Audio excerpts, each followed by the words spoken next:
What's up? Well, who are you? I haven't seen you before. I exist. I'm back. I'm back. What? Oh my God! No one even told me. Surprise! You know what? We should do one of these things. Facing the camera like this, and then go like, I'm a cat, a form of a, then do the women, bat and cat. There you go. Uh, Yeah. oh yeah. All right. We already see we got some superstars coming inside the chat already. I already see Sean Duke Blue Digital rolling in strong. Uh, Cat and this bat, would be, baby. this actually be. I think this is Sean's first time seeing our show together. Hey, welcome. Yeah. Yeah. He's one of the founding members of the Midnight Hour. So it's good to see that. Cool, Yep. cool. Hi, June. How are you? How's your ribs doing? Echo. Casey. Echo, echo, echo, echo. Hi, Katie. Hey, Bones. Yep. Katie. Mom. Everybody's here. Yeah, Vanessa's here. Oh, Vanessa's somewhere too. There she is. Wow, everybody's. Thanks for coming in, fellas and ladies. Yes. Thanks for joining us on our intergalactic journey. That's right. Man, I can't believe it took us 9 movies to get to the best one in the series. It is highly entertaining. I'll definitely give it that. Man, how could anybody who can't see Jason X as the top of the food chain? I just don't know. I mean, it has David Cronenberg in it. I mean, right there cements it. It has Kane Hodder in it. I mean, we had the best Jason in it. Waffles is here. All right. Really good oh boy. Final girls too. Let's see. And see, even Sean's here saying, I'm ready for Jason X since I didn't have time to get it in on Friday. So we're here to help you out. Now, I don't think that's sort of like I guess this is Jason X versus some of the other movies is sort of like Dracula Dead and Loving It versus Interview with a Vampire. It's like two different. Yeah, that's a pretty good comparison, actually. Yeah. Thank you very much. I worked hard on that joke. Hey, Chadwick, how are you? I see you. I'm glad to see Echo and Chadwick survived their encounter with Mega Shark versus Giant Octopus. I saw that. Yeah. God, I was scared for him. I was like, these guys are going to watch an Asylum movie. Oh, and they survived. I mean, yeah. I mean, I was shocked because as much as I make fun of Wild Eye, they still can deliver some really good movies, and they have. So no shame their game there. But Asylum, trying to find a really good Asylum movie, it's a little bit tougher. Waffles in the house. Yes, right. That's right. Had another huge Screen Factory haul. And I went over and said, "Hey, all right, good job, Mike. What'd you get? I got some Screen Factory." I'm like, "So did you get what you needed to get?" No. I feel Asylum's fun, Echo. Asylum's really fun. I mean, you cannot. It's what you're getting when you're watching an Asylum movie. Apparently, Bones knows a really good song. You know what you're getting. I mean, they've had some crazy movies. Oh yeah. Who had a shark attack? The funniest part, if you know Pluto TV, the app, there's an Asylum channel that plays 24/7 Asylum movies. Oh, Casey's saying, "Say what you want," but Jason X didn't have Tara Reid with a saw blade hand. That is very true. It's very true, Casey. However, it did have KM. Yeah. It did have Ian Zarian in it. I don't know. I don't know. Are we doing Sharknado? We should do Sharknado just for fun. Just to see how many people come over. See, we're going to talk about Sharknado and see how fast they go. Be like, we'll sit there with a timer. They'll all come inside of our chat. We'll sit there and they'll go and they'll see how long they we'll have a Sharknado banner. We'll see them come in there, look at it and go like, oh, and then then and then look for the stew train out of here. uh, which I'm sure Mr. Bones is going to try to distract us today. I'm telling you that now. Mr. Bones is going to try to make us laugh. He already crashed me with one of the interviews. He kept on talking about the stew train. T. Betty says Sharknado was great. I saw it. I saw the second and the third one. They're entertaining as hell. Oh, they are. They are. I mean, and you know what's funny is that way back in the 70s and the early 80s, one of the things that the network TVs, CBS, NBC, and ABC used to do is they used to run all their stars on different shows or make made for TV movies just to put them in it to keep their stars in front of the public audience. Right. And then that sort of went away, like when the Love Boat or Fantasy Island, when they all faded away. And Sharknado was actually, that's exactly what Comcast Universal did for Sharknado, is they got all their stars, from the Today Show, from all the TV series they were in, and they put them in parts in all here. The Beverly Hills, the Housewives of Beverly Hills. Shit. I should have. There's Casey. Now Casey's on the stew train. See, yeah, Sharknado 4. Yep, that's right. There was a really nice scene with Carolyn Williams in it. I saw that. And again, I was glad to see it seemed to help rejuvenate Tara Reid's career a little bit. Yeah, and that's always good. She hit a rough patch there. For sure. So, how was your 2 weeks off? Eventful. I'll just leave it at that. Yeah. Every time about boglins. What is a boglin anyway? Is that like a form of a gremlin or something? I hear if we say boglins 5 times fast, that Hobbs horror will come in. Hobbs will come in if you say boglins 5 times fast. I know what nilbog is, but someone needs to say boglins 5 times fast. That damn stew train. Loveland Sharks killed some of the guest stars. Yeah. Yeah. Let's see. Sharknado 5 had Sharkzilla. Awesome. Oh, let's see. Blasphemy. Don't go there about boglins. Oh no, you know what gets me off my subject is that damn train. But we're gonna put this train back on the track because you guys are all here to hear us talk about Jason X. So Jason X, 10th movie of the franchise. Yes, hence the X. Came out in 2001. It was directed by Jim Isaac off of a script by Todd Farmer. Todd Farmer is actually a pretty damn talented writer and director in his own right. Yep. It stars returning as it stars David Cronenberg, Kane Hodder as Jason, Lexi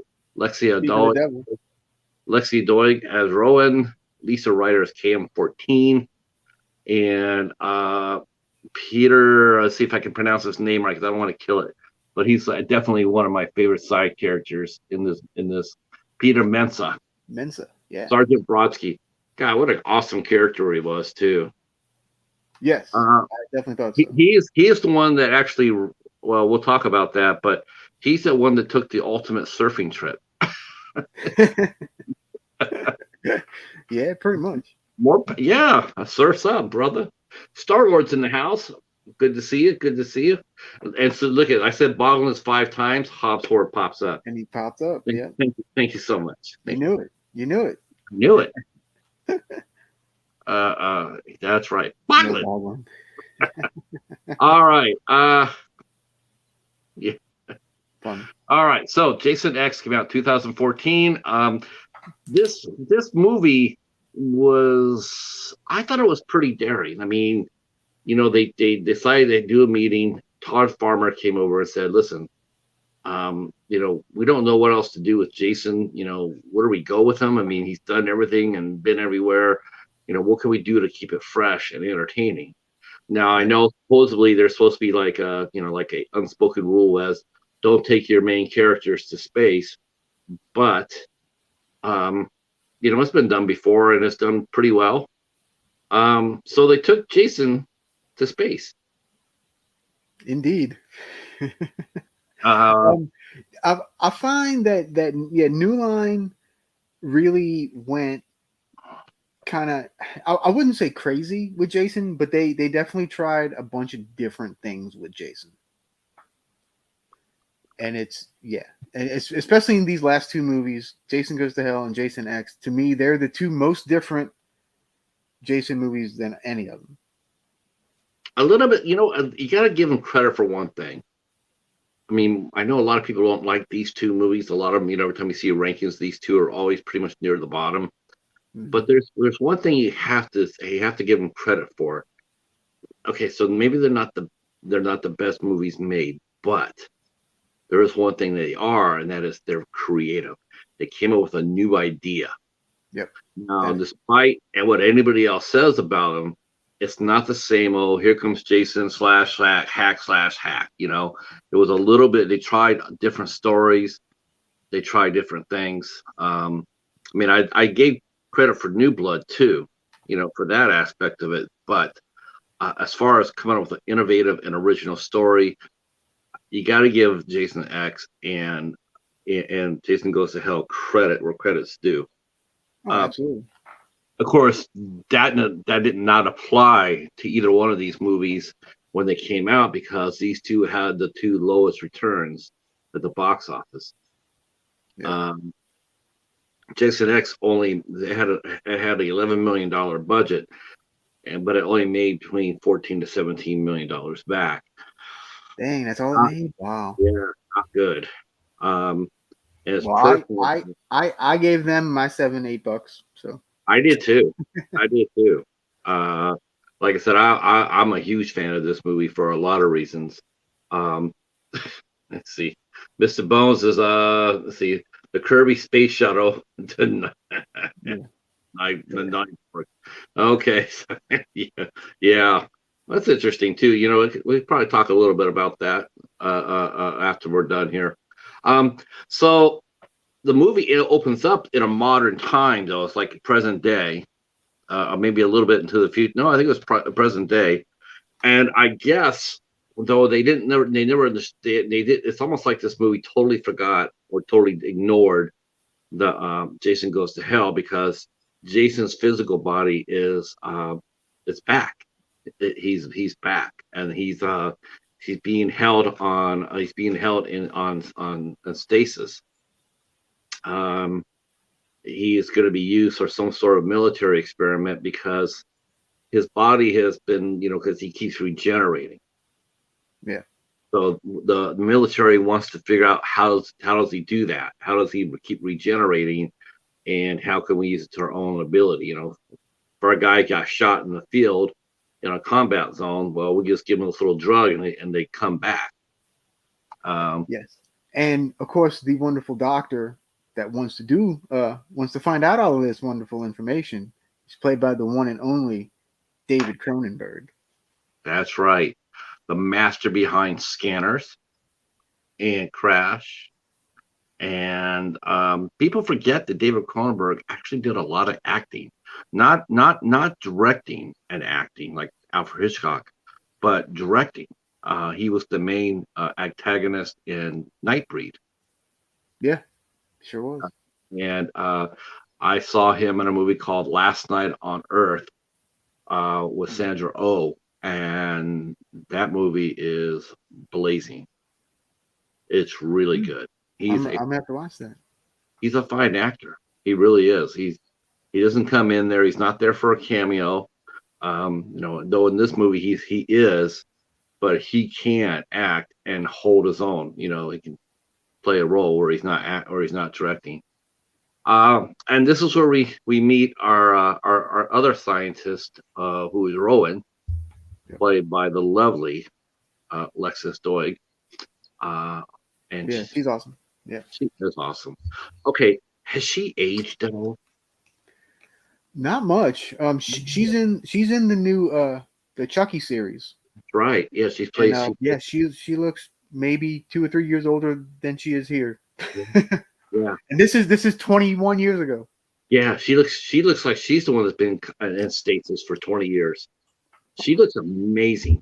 And she also got away from horror a little bit. She did the Aurora Tea Garden mysteries for Hallmark with Mm. Candace Bure, Cameron. Cameron Candace Cameron Bure. There he goes. So yeah, so she's there. She's yeah. Yeah, it's not a Friday the 13th stream unless we mention Hallmark. Very true. Very Uh, true. uh, so we see them go inside this lab, and they're talking about Jason, and then he gets out. And why don't you walk us through that little fight in the little in the lab, or the the container where they're at. So yeah, so let me get my notes here. Uh, Let's see. So all right, let me find where I'm at. All right, so Dr. Wimmer, played by David Cronenberg, and his like five soldiers, they they go into where Jason's all shackled up, yeah, and the previous soldier had put like a giant rag over his head so he wouldn't see him, like because like his eyeball was going back and forth and like driving him crazy. And so they go and they remove the rag, and of course it's not Jason, it's the soldier from the beginning that put the rag on to begin with. Um, and then of course Jason uh, just starts wailing on all these soldiers, just boom, boom, boom. He takes out four of them in like 2 seconds, and, and then and then Dr. Wimmer kind of starts running off, and he gets like this, some kind of spear thing, and he yeah. comes it at him. That was a big throw. That was a long throw. It was, and it goes boom right through him. So David Cronenberg is one of the first big kills in the movie, Right, which right. I thought was kind of funny.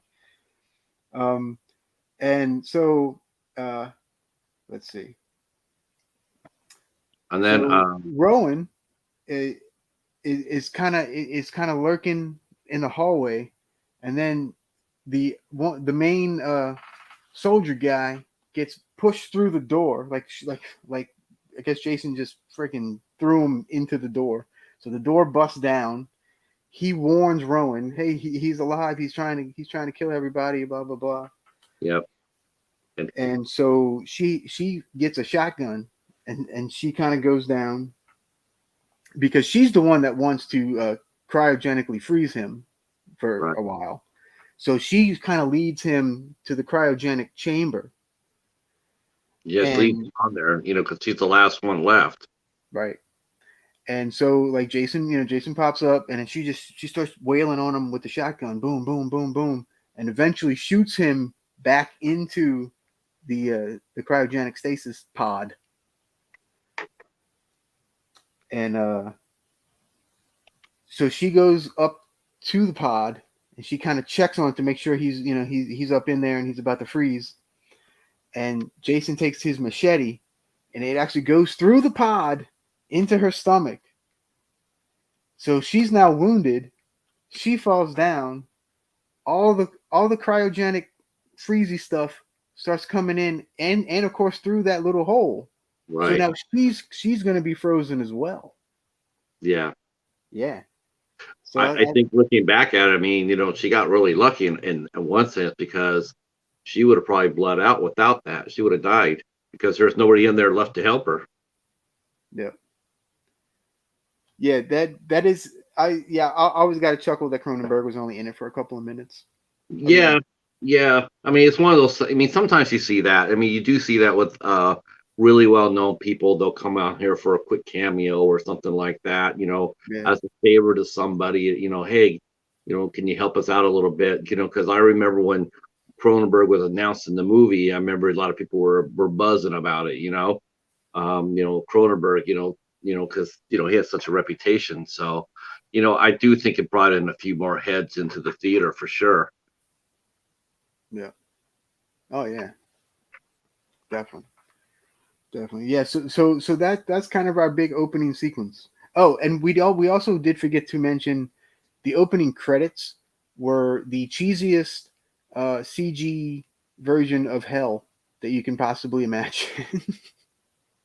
Yeah, like late 90s graphics, and it was just, oh man, it looks so bad.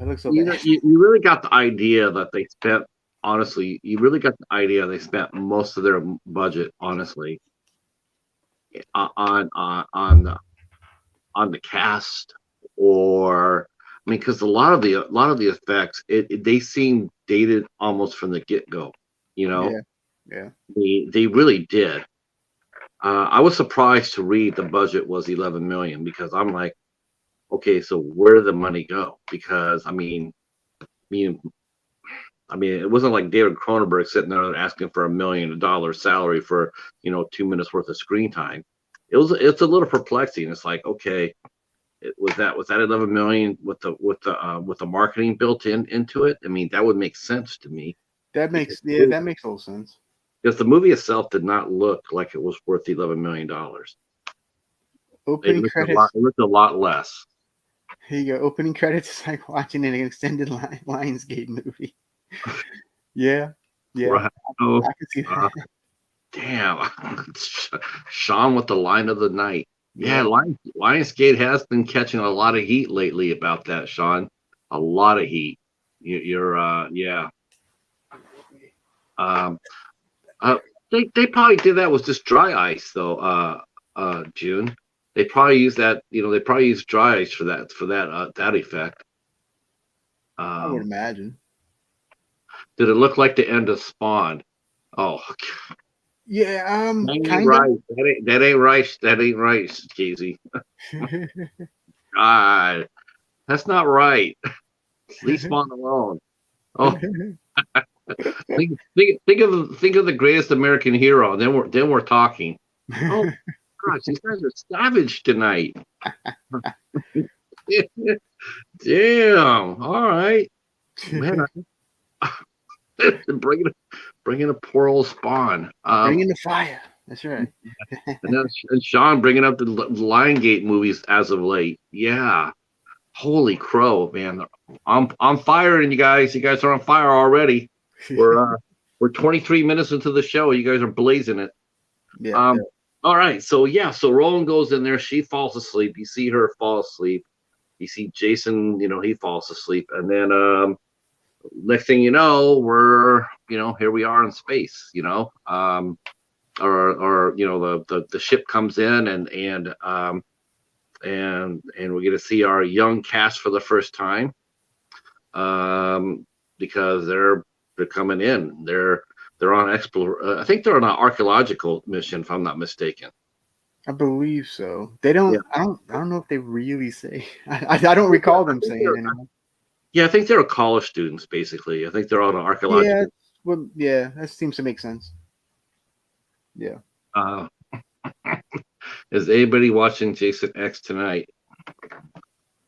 Well, that could happen. We got it right here. Yeah. I got mine. Yeah. Um, so then we meet the young cast. Now, this is something that I did notice right away. Again, like before, you know, most casts had at least one or two people that we may have known of or seen their faces necessarily. Especially by this time, you could put a little bit of more star power to it. Yeah. You know, hi Ava. Hey, it's the Autumn Wing Queen. Greetings, Autumn Wing Queen. Yep. That's awesome. Thank you so much. Glad everybody's here. Thank you for coming. We are talking about Jason X. All right, so yeah, I think they came in for the archaeological dig, and they're going around because they're exploring. They're exploring, Yeah. and they come across both Jason and Rowan. and they see that they're both frozen, but they also can dictate life for it. They can dictate life. There's this one's still alive. Mm-hmm. As far as Rowan goes. So, they see the machete there, they see the stab wound. So, this is how many years was it? 150? 455. Was it the 455? Yeah, 455, I think. Yeah, so we are now transported to the year 2455. Yeah, 455. Yep. So yeah, and now we're all in a space anyway because Earth has been just screwed up. Uh, so these folks here are coming from Earth 2 to explore. In fact, that's what happens. They come from Earth 2 to come down to Earth 1 to explore and they study what happened to our first Earth. So they are sort of like on an archaeological mission. But we have already screwed up this planet so bad that we had to abandon it. See. So they're led by Dr. or Professor Brandon Lowe. He's bringing his students out here. He's awfully really young too for a professor. He's really I kind of young. thought so too, because he wasn't much older than they were. I guess he was maybe in his early 30s. No, Brandon. I think he was lower than. I think he was. He was younger than that, maybe. He looked like he was in his early 20s. He was just a kid. It looked like.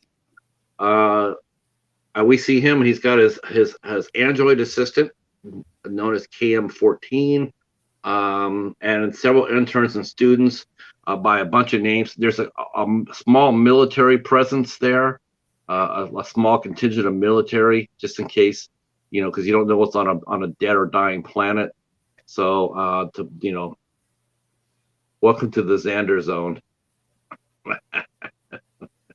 This is the Xander Zone. Is that from Starship Troopers? Oh, brother. Now they're bringing Starship Troopers into this now. Oh, Xander Cage. Oh, God. Yeah. They're just going off in the chat. I know, man. They're still throwing out the stew train too.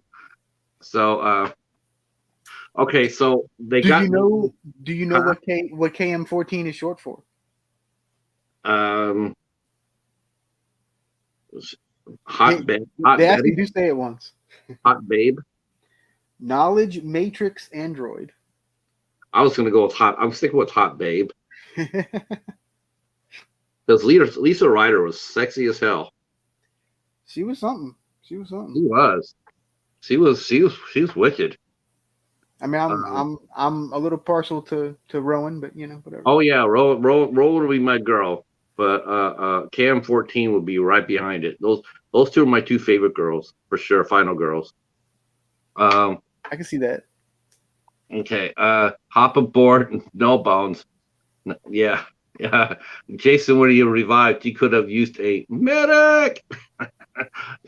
Zim caught Jason. Oh, gosh. Oh my God. Here we go.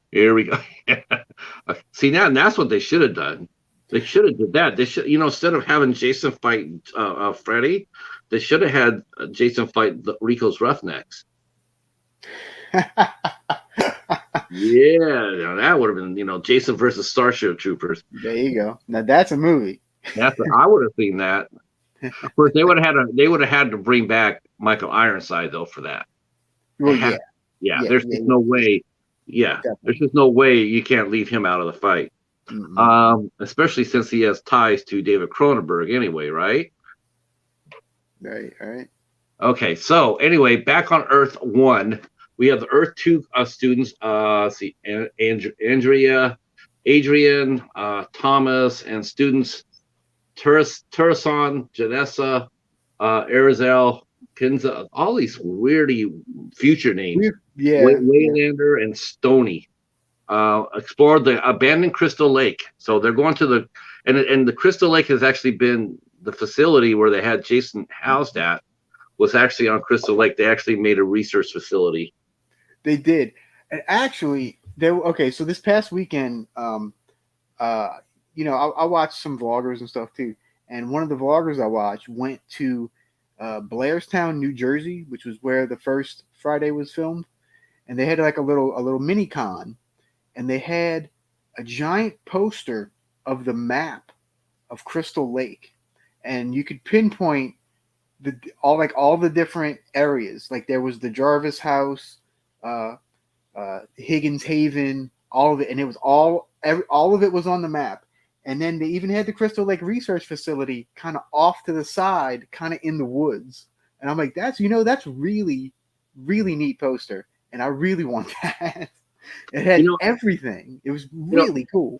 I was, because everybody was doing Friday the 13th on Friday, and there's a few people that were talking about the timeline, and so I heard someone talk about the timeline, saying that like the first, second, and the third movie, or the fourth, maybe up to the fourth movie, supposedly happened chronologically order. Like it happened on a Wednesday or a Friday, a Saturday, a Sunday, and then a Monday, 4 days in a row.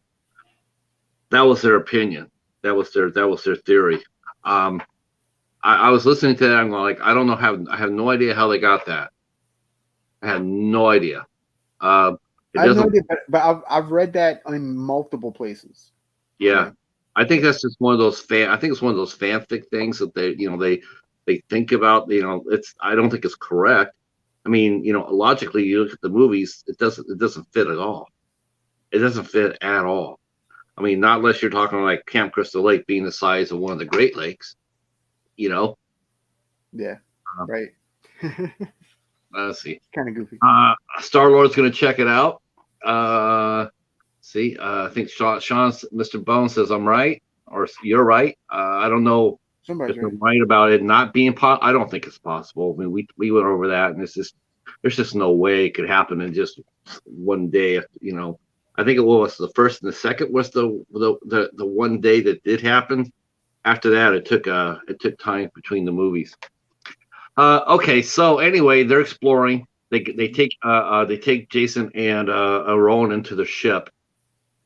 Uh, of course, now they take more of the ship, which is called the Grendel, and then they take off.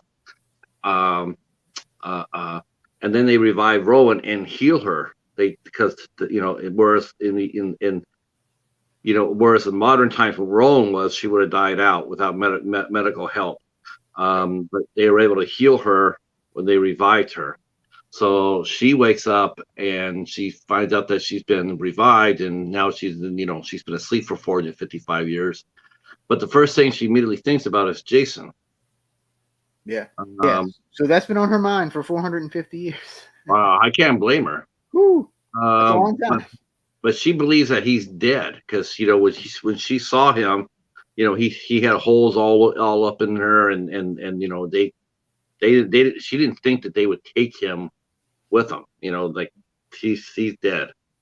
We're not, yeah, he's dead.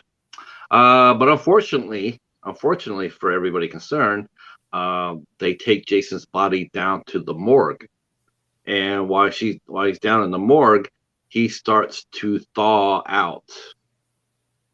He does. It's never a good sign. Al, why don't you take us through one of the most infamous kills in the franchise history?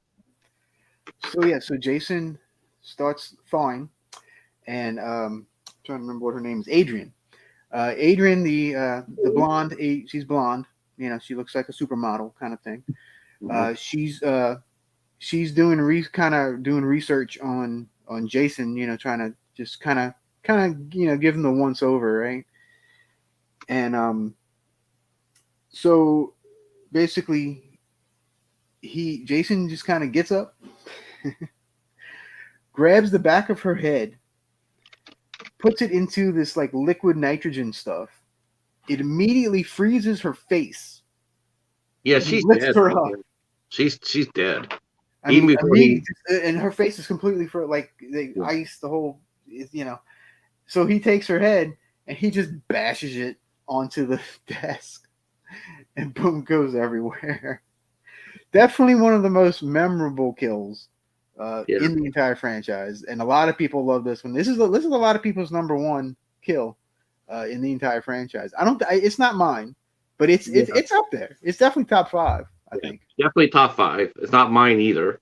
Yeah. Though I will say that my favorite kill does happen in this movie, but it's not her. Yeah. Same. So yeah, she's dead. I mean, as soon as he puts She's her face in the water, you see her like, you know, yeah. How's it going, Betty? yeah, he's Yep. just instantly like done. And he just makes sure she doesn't revive like he did. Hey, bud. Um, And Bud Files is here as well. hey, Bud Files. Yep. Glad you guys are all here. Like you guys, you know what I'm loving? I'm so I gotta say this.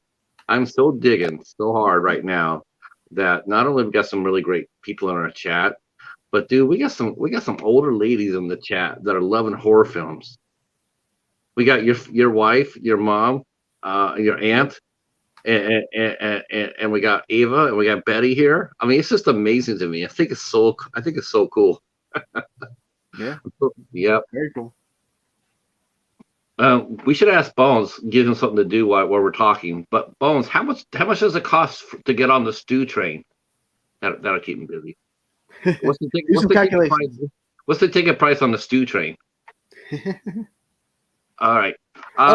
And one thing I didn't neglect to mention, while Jason was coming to and whatnot, it was intercut with a sex scene between Stoney and Kinza. But you already know that's just a harbinger of doom. You know. You would think that they would have read the history books, like why do you think you're on Earth 2 instead of Earth 1? Because Earth 1 they had unprotected sex as teens.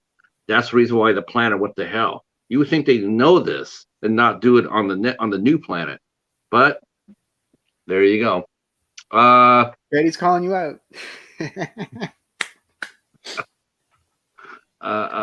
Yeah. No, not older. I said older ladies, older fans, because most horror fans, honestly, think about it. Not teenagers. No, not teenagers. Well, no, it's true. It's nice to be able to stick it's really nice. Like I'm 58. Okay, I'm 58. I've been a horror fan since I was 15. I love it. I wouldn't leave it. I know a lot of people do. As they get older, they go into more substantial fare, more drama, more Oscar winners, all that. Most people I know that are my age, if I say, hey, have you seen the latest Jason? They're going to look at me like I'm totally nuts. They're going to like, no, I outgrew that. And I just think it's awesome that, we're still here. We're still representing. We still love horror films. So yeah, that's what it was meant. Yeah, I just didn't put it right. See, look at June sitting down there. She still loves horror. You know what? We're gonna go ahead and have these ladies too. We're gonna do something special down the line to recognize you guys. The bat and the cat have something up our sleeves. We always got something up our sleeves. Don't worry. Well, yeah. Well, is it up our sleeves or is it up our paws and wings? Yeah, paws and wings. I would imagine. Yeah. Who came up with the bat and the cat anyway? That was actually pretty funny. I don't know. You. I think you maybe. Was it me? It might have been. Let's see. Brene saying that she's 56. First horror movie was 1930s Frankenstein. Hell yeah. Actually, I'll blow your mind. There's a 1910 Frankenstein. I remember watching 1933's King Kong with my mom's second husband. That was one of my early experiences of horror. Oh yeah. Oh, growing up, it was all about Universal horror and stuff. My mom. Oh yeah, we watched them all the time. Yep. All the time. And then I found Godzilla, and then my world was changed forever. Okay, so you're right. They had a sex scene while Adrian is doing that. We see that.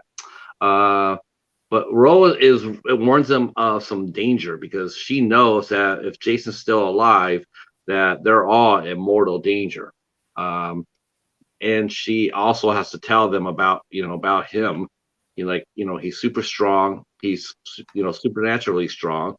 Of course, they're not going to believe that. They're going to like, but what? Because it's like back then, they just can't comprehend that. They try to calm her down. Um, of course, that doesn't stop them from trying to, you know, see about Jason's history.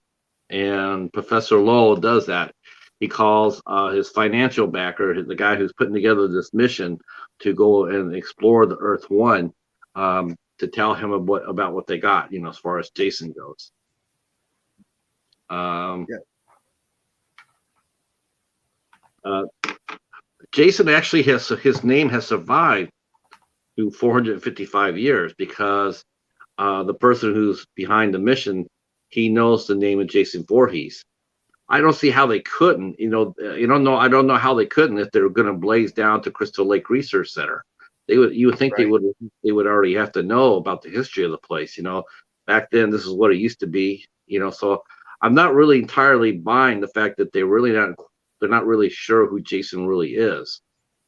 I think that they do know. I don't think they really comprehended that he's still alive. Well, They I mean, find I him. could imagine the younger crew maybe not knowing. I can see that. I can see that. Hi, Marie. How are you? Marie is here. Greetings, greetings. See, Sean said he doesn't remember his very first horror movie, but he knows House on Haunted Hill was my introduction to Vincent Price and that kind of horror. Yep. Oh yeah, absolute classic. Mm-hmm.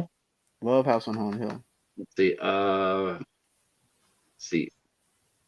Ava's Everybody, name. Ava's everybody wants name. my Godzilla. Oh yeah. See, look at that. Mhm. Oh wait a minute. Hold on. Oh, I've had this since the probably the mid '80s. I would say. I think it's the mid '80s. Correct me if I'm wrong, Mom. But my mom got this for me when I was a little kid. Yeah, and I still have it. I still love it. I take it wherever I move, wherever I go. This goes with me. I'll have well, this forever. There you go. see, I got Godzilla. My Let us Godzilla. know. Let us know if you want us to do Godzilla, people. A figure appears larger in your mirror. Uh, and then, of course, this is my favorite right here. We got Gigan. There you go. He's look how cute. Gigan is really cute. Look how freaking It's like cute. Gigan reminds me of if he got caught in Phantasm. If he got caught in the doorway and they're thrown into the other planet and they all got squished down. Yes. Yes. I totally see that. I totally see that. Crossover, Gigan and Godzilla and Phantasm. There you go. All There right, you go. I got it. 1986. There you go. all right. Uh, yes, I have a Jet Jaguar as well. Oh wow. Nice. Yeah, this. All right, and you guys. Oh my gosh, I'm so glad you're back, Al. I'm just Uh, glad to be back. yeah, Even, yeah. even though the last two shows were very good, I will say. They were definitely. Yeah, I still am blown away by Fist of Legend. Just like that came out of nowhere. That was an RKO. Well, it's such a freaking yeah, it's such an awesome movie, man. It is an awesome movie. I'm telling you, that's Yeah. that's. I know it's supposed to be a homage to Bruce Lee, but like I said before, that's so much better. All right, so now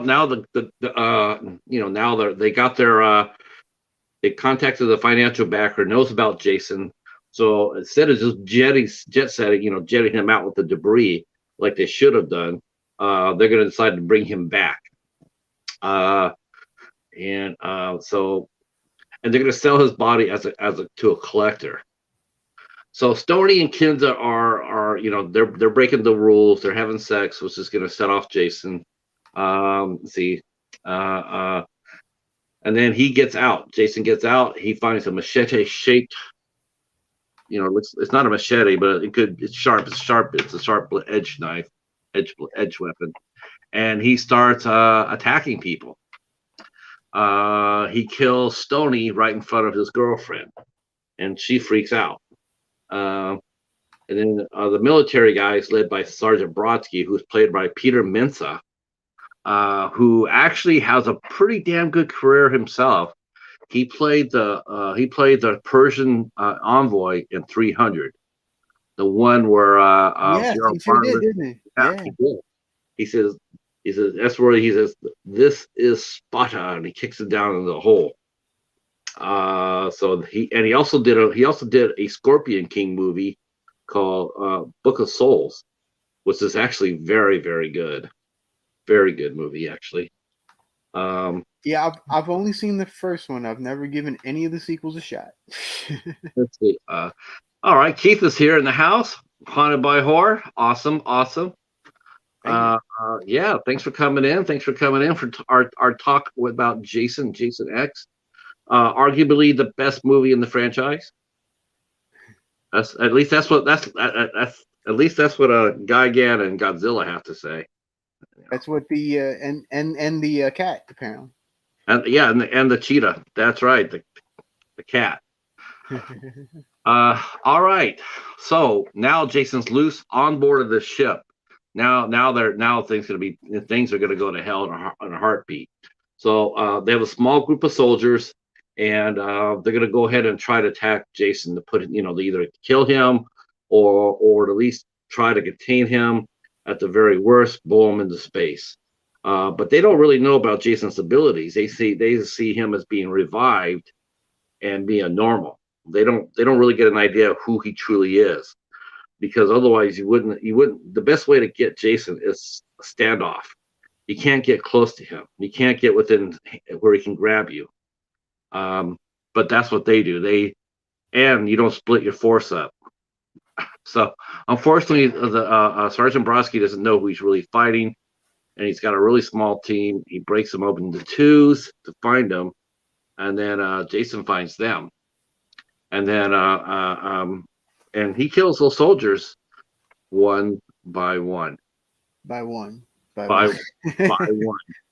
Now, this is when it turns into a Friday the 13th movie. Hmm. Yeah. This is when it's boom, next scene, boom, next scene, boom. Yeah. This is definitely the big you're in a Friday the 13th movie now. And these are good kills. I mean, They are. they They got are. some good gore in it. And I mean, it was definitely they had definitely upped the gore. I mean, that you saw that for from Jason Goes to Hell. We saw that there was some gore there too. So they weren't skimping on that. They weren't afraid to show it. So because before, some of the other movies, they were really, Paramount, when Paramount had them, they were like, Jason Takes Manhattan. Good Lord. I mean, I've seen more blood in a Bugs Bunny cartoon. I mean, how it was rated R, if you think about it today, if you put out that movie, that's a Blumhouse movie. The three movies in the middle of the franchise, those are Blumhouses. Yep. Brene saying thank you, Al, for dropping links. I always forget to drop my links. I just don't think about that. I don't know why. Yeah. I've been trying to get better with that kind of stuff. Yeah, me too. Yeah, if you haven't subscribed to us, Mr. Flixter's in the house. Tight. What's going on, Mr. Flixter? Hello, Great Mr. stuff Flipper. for Mr. Flixter. If you haven't seen Mr. Flixter or Haunted by Horror, please, let's see if I can grab Mr. Flixter. Do you want to take us in while I go find his channel? And I gotta find Haunted by Horror too. Bones, can you grab Mr. Flixter and Yeah, and but say Haunted make by a Horror? bone do something. Yeah. Bones is the best friend. He is. He is. If they would have Bones on this spaceship, it might have been a short movie. It might have been a short film. Yeah, could have been. Yeah, because I think you probably would have ran Jason over with the stew train. There you go. Boom. Run that son bitch over. I think I have to drink every time I say stew train now, right? Yep. Drink it up. And yes, Casey, I agree. Mr. Bones does have a great channel. Yes, he does. Go check out Mr. Bones, everybody. I can drop his link. I'm gonna drop in a little bit of a firepower into our chat. Thought I had it. Yeah, there it is. There we go. We'll drop some firepower into it. So hold on. Yep. Got to do that. If I didn't do that, I get in trouble. Oh, All right, there we go. Got some don't get in trouble. firepower. Don't get in trouble. No, I know. I was actually thinking I should have did this a long time ago, but I would have gotten in trouble. Um, let's see, Hunter by Keith saying, or Kevin saying, I went to see Jason X opening night. The only part that disappointed me was that there was no nods to Freddy, since we had been anticipating a Freddy versus Jason movie for about 8 years at that point. Yes. True. Yeah, I agree with that wholeheartedly. At the end of Jason Goes to Hell, everybody just geeked out big. There you go, Sean. Need firepower. Thank you, sir. Yeah, Mr. Flixer is a really nice guy. Got great content. So does Kevin. Haunted by Horror. Just sensational people. Got Ava up here. We got Brene down here. If you haven't subbed to anybody in the chat, please do so. Take your time out to do so. Because we're stronger together, right? That's right. All right. So now the military guys are getting killed. How did I put that again? They died by how? How? One by one. By one. That's right. That's right. By one. By one. By one. Yeah. So Jason takes out. Let's see. How many? 1, 2, 3, 4, 5, 6, 7. He takes out like 7 or 8 in a row, like within like 5 minutes. Yeah. Like boom, boom, boom, boom, boom. They were all pretty decent killed. Like nothing was like half-assed. It was all pretty good. How about Sergeant Brodsky, where Jason hit him in the back, right? He goes, right. Let's see. He's down in the back.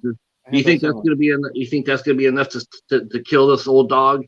And Jason hits him again. He goes, "Yep, that'll about do it." There you go. Yeah, there was some fun. There was some funny ass lines in this movie. There were. Wait, earlier when Jason was still in the cryogenic freeze thing, I think KM said something about hockey. Hockey had been outlawed in 2024. So, folks, you only got 2 years left. If you're a hockey fan, you only have 2 years left, guys. Sorry. Yeah. Well, I'm still rooting for the Canadians. Let's see. So yeah, he kills the soldiers. Then he electrocutes another crew member, Crutch. He gets electrocuted. That seems to happen just about every Friday the 13th movie or every other one. There's always an electrocution. There's always Jason busting through a door or something, which happens in this movie as well. Yep. See, one of the students in a borrowing from they borrowed this from the black hole. Kinza panics and attempts to escape on her own. That's what Ernest Borgnine did in the black hole. Yeah. God, I remember seeing that. I was so surprised because like Ernest Borgnine had always been a hero, and all of a sudden you see him trying to run away, and it's like, damn, that guy's not so nice. So she blows herself up and she destroys the shuttle. So now they have to attempt to take the spaceship and dock it at Solaris. They have to survive before they get to the space station. But what happens is that causes the ship as it comes through to dock at Solaris. When she blows up the shuttle, they fly through the space station, and the space station blows up behind it. As they fly through, you hear all this explosions, everything else, and they're sitting there. We're just going to turn around and go back. And as the ship is going through and leaving, if you just concentrate on the background, you'll see the space station just explode all behind them. That's where the budget went. Yeah, that's the budget right there. Yeah, all $50 worth. That was arguably like the worst special effects in the entire franchise. Yeah, well, I find a lot of sci-fi movies because this is. I consider this like the sci-fi comedy Jason movie.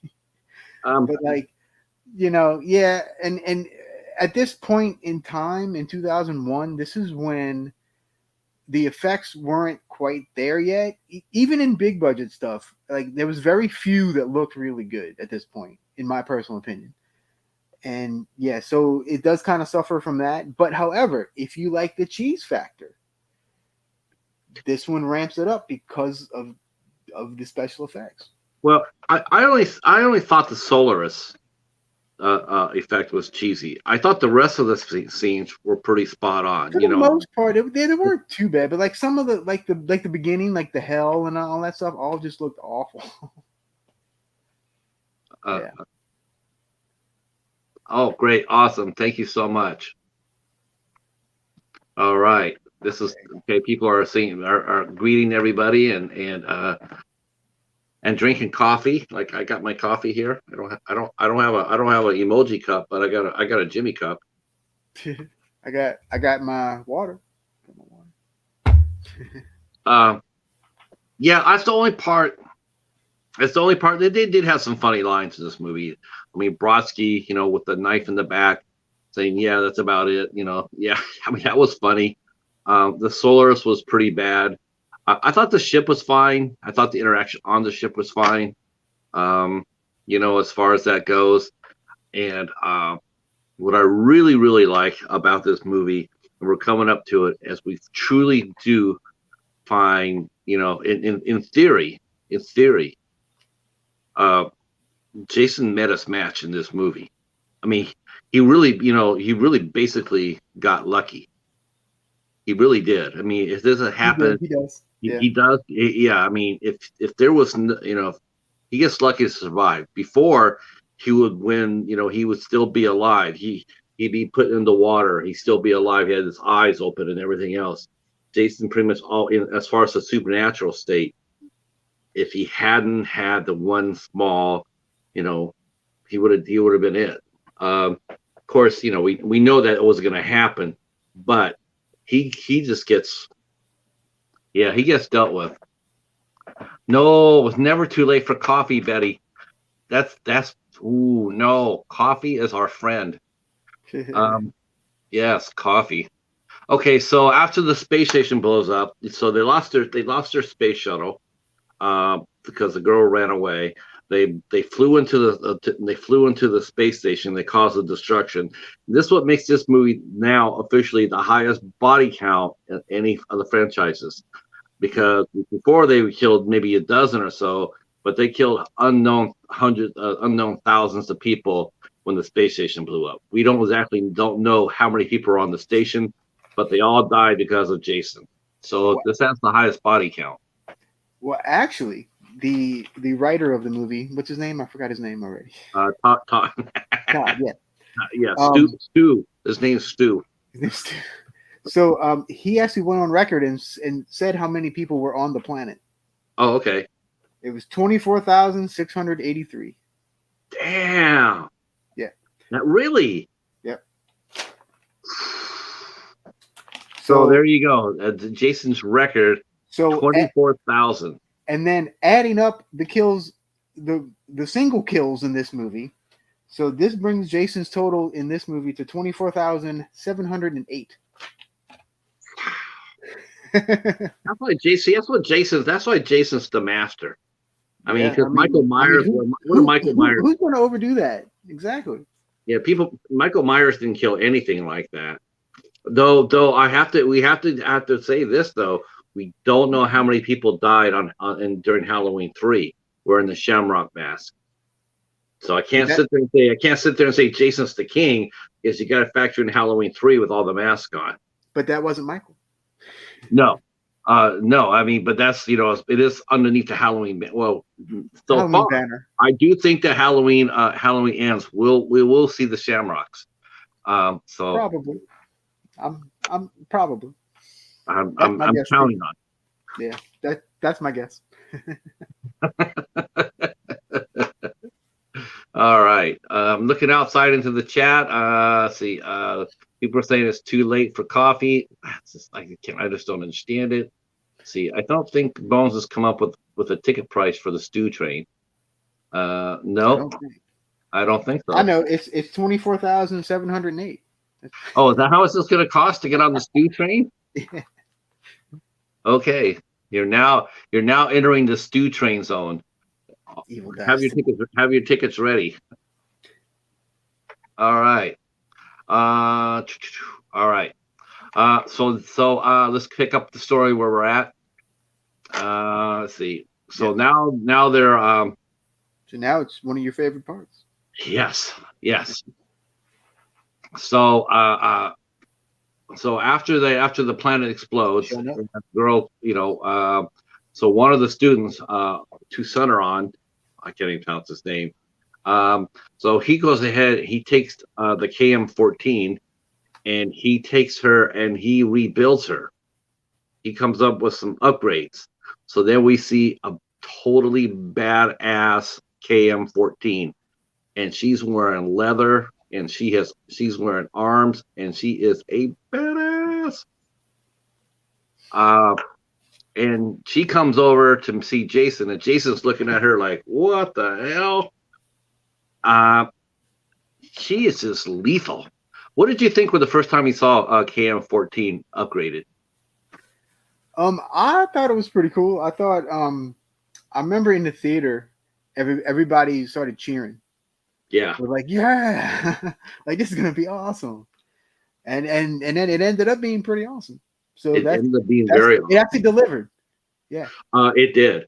KM-14. How can we say this in okay, if you guys seen the movie or if you haven't seen this movie, either way, but this is the best kill in the franchise right here. KM-14 blows Jason apart, literally. I mean, she just like there's just no doubt about it. She doesn't like shoot him once and then drop and walk away. She Like a follows his thousand ass. times. Yeah. Yeah, she follows his ass, sits there, takes the gun, do all just sitting there and then when after Jason attempts to stab her with the knife with his knife, and they go like, "Oh my God, KM-14," and she goes down on her knees. We think the fight's over with even before it starts, but she's just faking, and he rushes over to help her, and he goes, "I got this, thanks," and she does it in that whisper, "I got this, thanks," and she has that Mhm. look in her eye, and she just stands up there and she just goes to work, and yeah, she just waxes his ass. Yeah. She just Um, completely disassemble number five. Disassemble Jason. uh, Yeah. See, Echo saying evil eats tacos tonight. Yeah. Well, I tell you what, Jason was a taco after KM-14 got through with him. Yeah, Okay. he's definitely Taco Town.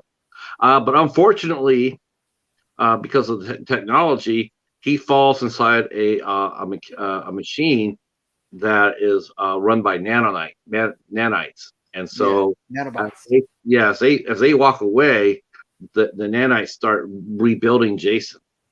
Um, so uh, Echo saying tacos is the greatest food ever. That very well could be. I Uh, don't. I'm not arguing.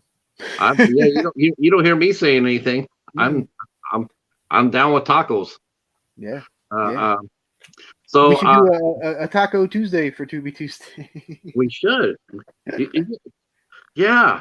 Well, aren't you and Echo doing something together? Eat some time. Yeah, in a couple weeks we're doing a To Be Tuesday together. Aren't you do Tuesday tacos? We I'm down. I'm down. We can have tacos while we talk about the movie. Oh, hell yeah! You know Echo's gonna be all over that. Hell yeah. See, see. Very Dust is thinking. I'm thinking of ice, baby, mocha frappe or caramel macchiato. Man, that's good. T Betty's thinking tequila. Tequila. Dun, dun, dun, dun, dun, dun. Tequila. See. Casey's saying evil dies tonight. Uh, Star Lord Jason is the master. See, here comes Echo with the stew train again. Oh, It's the best place to eat it's the tacos. best place to eat on tacos on the stew train. There you Oh, go. my God. You guys are killing us with that stew train. All right, so things look to be pretty good for the survivors, right? They're pretty good. I mean, Jason's done. I So mean, far. yeah, but unfortunately, the nanites rebuilt Jason, who becomes now a supernatural cyborg. As it wasn't bad enough he was supernatural, but now he got tech enhancements, and he is Uber Jason, and he himself looks really badass. Um, Definitely. Kane Hodder has said that costume was really hard to maneuver. Oh, I can Once they put imagine. it on him, yeah, he had a hard time getting around, and it did look like it, because his motions are stiff. Uh, so Jason now is not only is he back as a supernatural, but now his strength has been even more enhanced. Now he's more like the $6 million serial killer. Yeah. Now Uh, you thought you couldn't kill Jason before. right. And Uh, guess what? so Jason and KM14 have a rematch, and she knows that when he hits her the first time, she knows that he's beyond her now, and she turns to the students and the professors and says, "Run! You should run." Yeah. And then she stays and she tries. I mean, she gives it her all, but Jason beats her in the rematch. Doesn't kill her, doesn't destroy her. He knocks the head off, He but does not. He does decapitate her. Yeah. yeah, but she's still alive. She's still, she's still kicking. Um, and then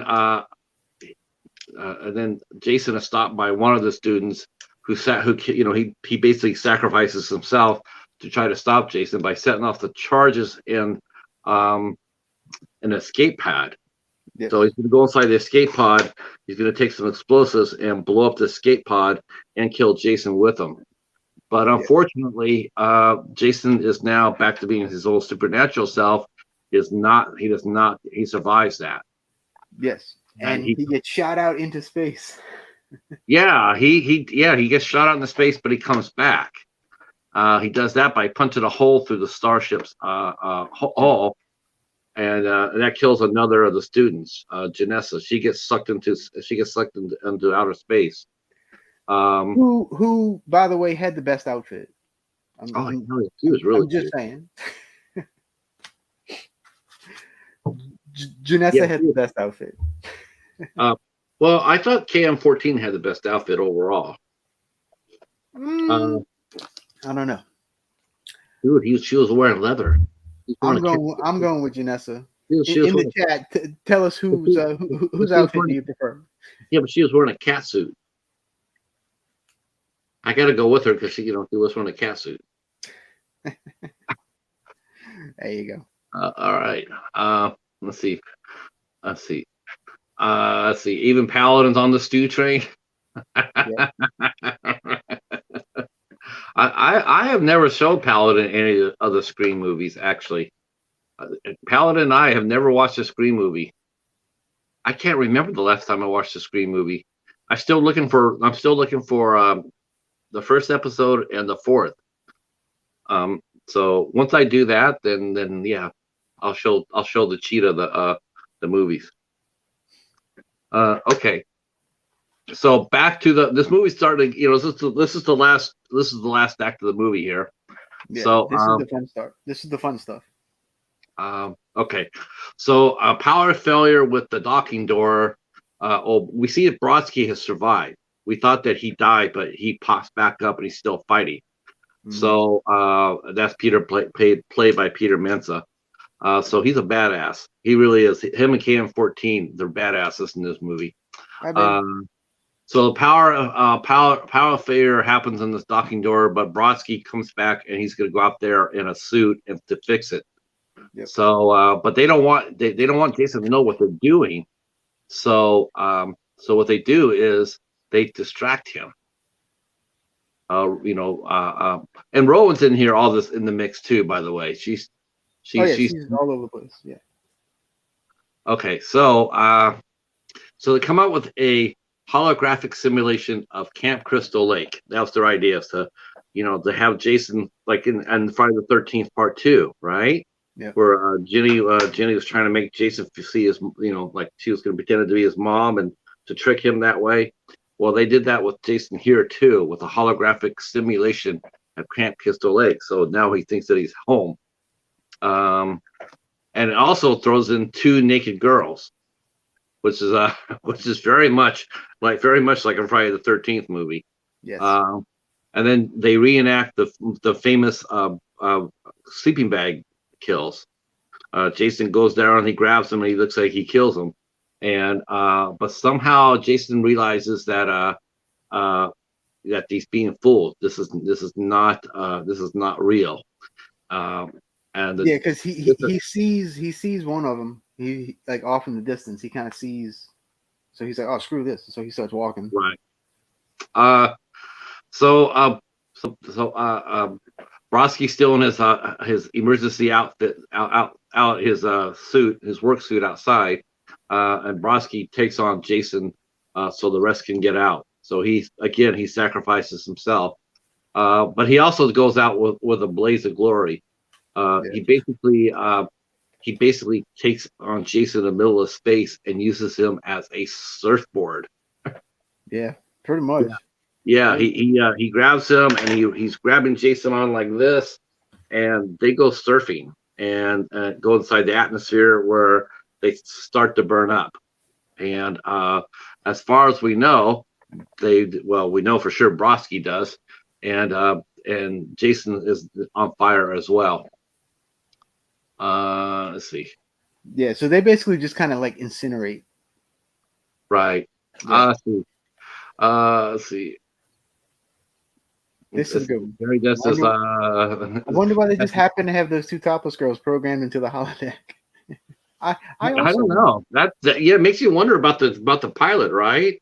It's Well, like actually, he puts on they the autopilot and goes back to the holodeck. hey, Hey, it well, worked on Star Trek.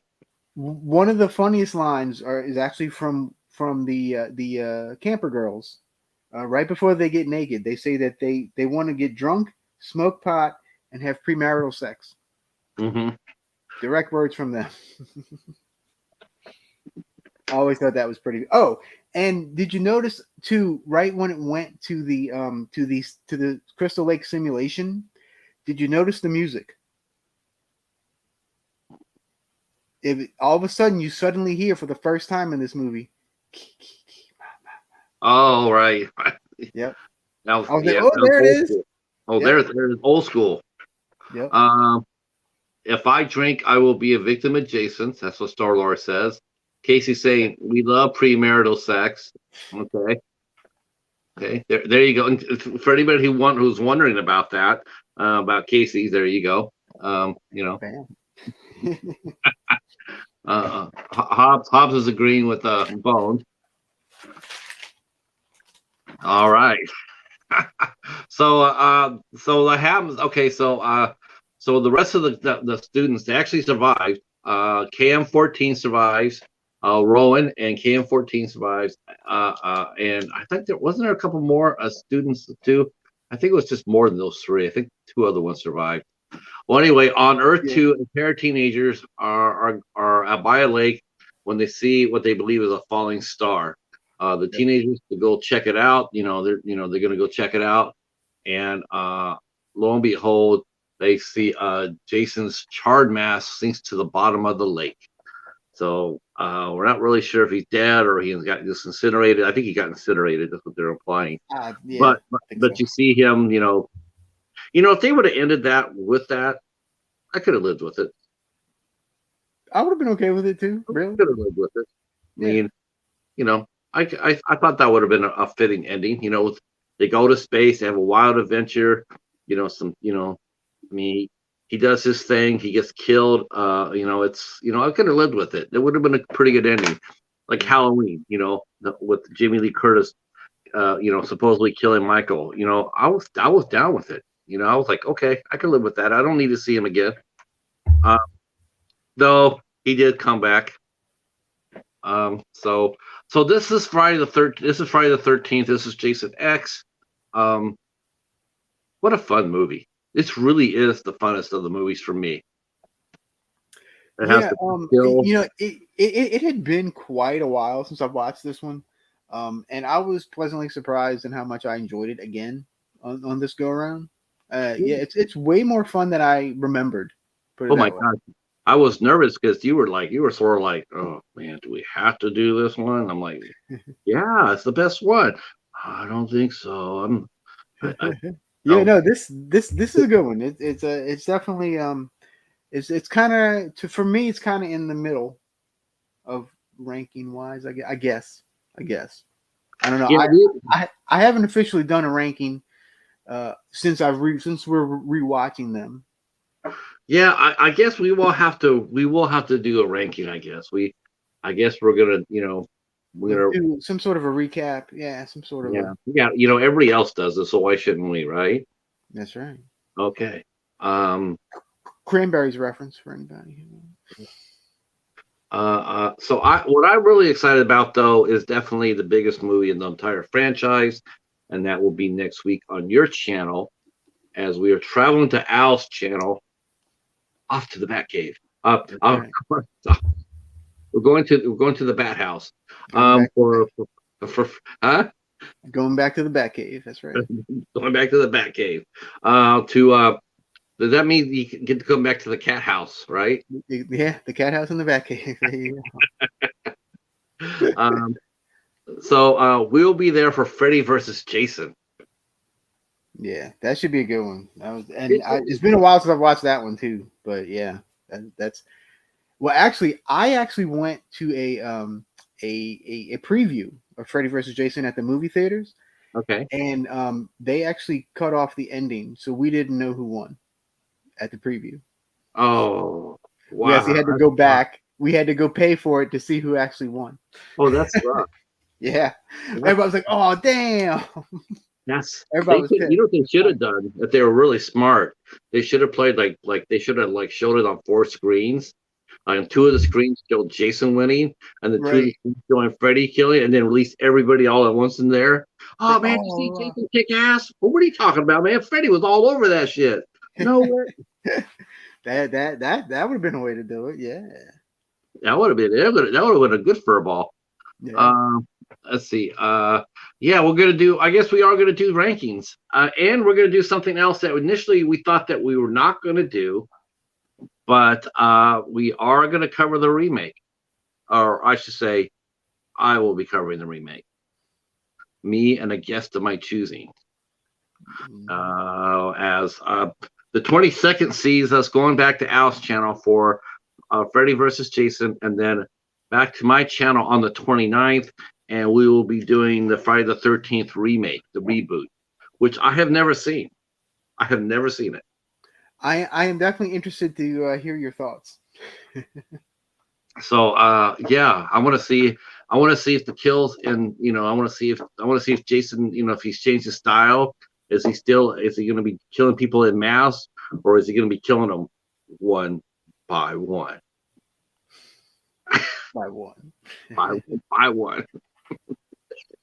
Yeah, let's see. Echo saying in the novels they have him living and having Uber Jason taking on a clone Jason in one of the novels. See, that's just too much, man.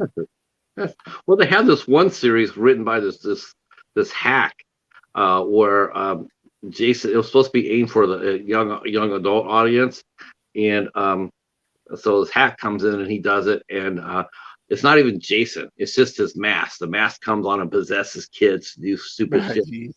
It's just like, wow, really? That's just, it's painful. Okay, there we go. Sean says he's a fan of the Friday the 13th remake. All right, I think right there's gonna probably be my co-pilot. Hi, John. How are you? I know a lot of people that like the remake. I know what happened to that. I thought everybody hated it. I can't stand it. It's my least favorite. That's my number 12. Whatever last. That's my last one. I'll tell you that right now. He see that he said that's his number 13, since there's only 12 movies in the franchise. Mm-hmm. Yep. That's my 13. Because this, yeah. So yeah, I think that'll be see, Mr. Flickster does not like the remake. Kevin saying, yeah, they could have done something like Clue and had several different endings and several different theaters. That would have been really fun. Because seriously, you could have walked out there and just see all these people going like, they're on Team Jason, and then the ones are Team Freddy. And they all come out and go like, yeah, we kicked your ass. No, we kicked your ass. And then have a popcorn fight. Let's see. Anthony's mentioning the remake has a lot more fans than you would think. I tried. I could never get into it. Yeah, me neither. We're doing good, John. We're doing good. Glad you're here. Yeah, how's it going, man? Um, Now I want to see one thing here. I want to see if the curse of Friday the 13th happened for these for the cast, because as has been known, a lot of these people that whenever they did a Friday the 13th movie, that pretty much was it for them as far as their career. Now we know that Lisa Ryder and Lexus Doig, they moved on. I think of all, I'm looking at the people in here as far as actors, strictly actors. Definitely Lexa has had the most success Oh yeah, definitely. by far. I don't know what happened to Lisa Ryder. I know she does some things once in a while, but she has not been too active. Now, both her and Lexa also did a series called Andromeda that ran for 5 years. Yeah. Lisa Ryder played Becca Valentine, and Rowan played the AI for the ship Andromeda. Which was a good show for the first 4 years, and then it died. Uh, so I'm not sure about the rest of the cast. Did they ever do anything really big afterwards? Uh, let's take a look and see some. I know Todd Farmer. Todd Farmer's probably he actually has a small part in here as Private Dallas. He played one Yeah. of the he played one of the soldiers. He has actually had a pretty good career himself. Of course, we know Kane Hodder is doing really well. Todd Farmer ended up doing. Let's see, I'll tell you what he's done. As a writer, he wrote Jason X. He wrote The Messengers, the one Kristen Stewart. Mm-hmm. He wrote Okay. he wrote the screenplay for the My Bloody Valentine remake. He wrote Messengers 2, The Scarecrow. Let's see.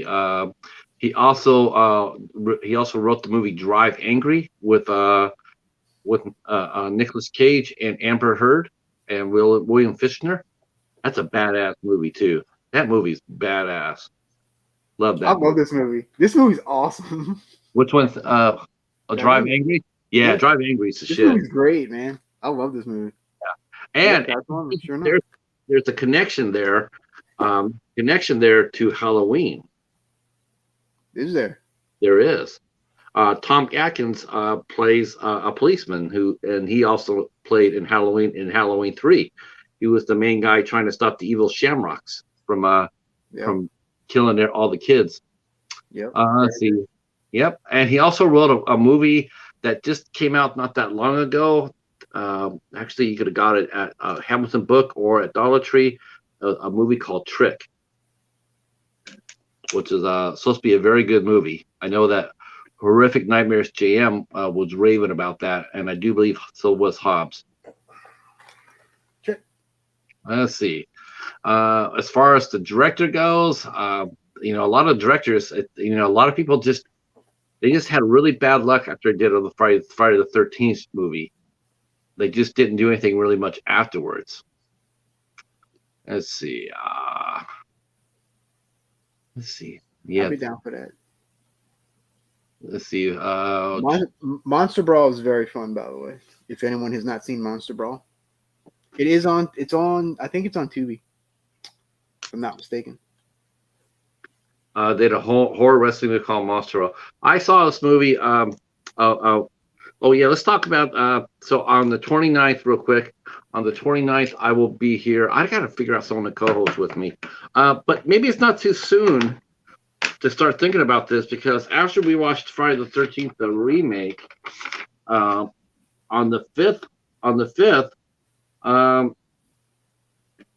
the 5th of June, that will be our ranking, our doing our rankings show, and that will end us for Friday the 13th. Yeah. What is coming up, Al? What do you got picked up for us after that? After that, I guess we can do the big reveal. We're going to step away from the horror for just a couple of episodes. We're going to go with the action genre, and we are going to cover. If you give me a second, I can even grab it. Wow, awesome. I think you guys will be amazed to see what that Al has picked out for us. I hope that you guys will all come out and check it out. It's definitely fun. Definitely fun. And there is a Friday the 13th connection to it.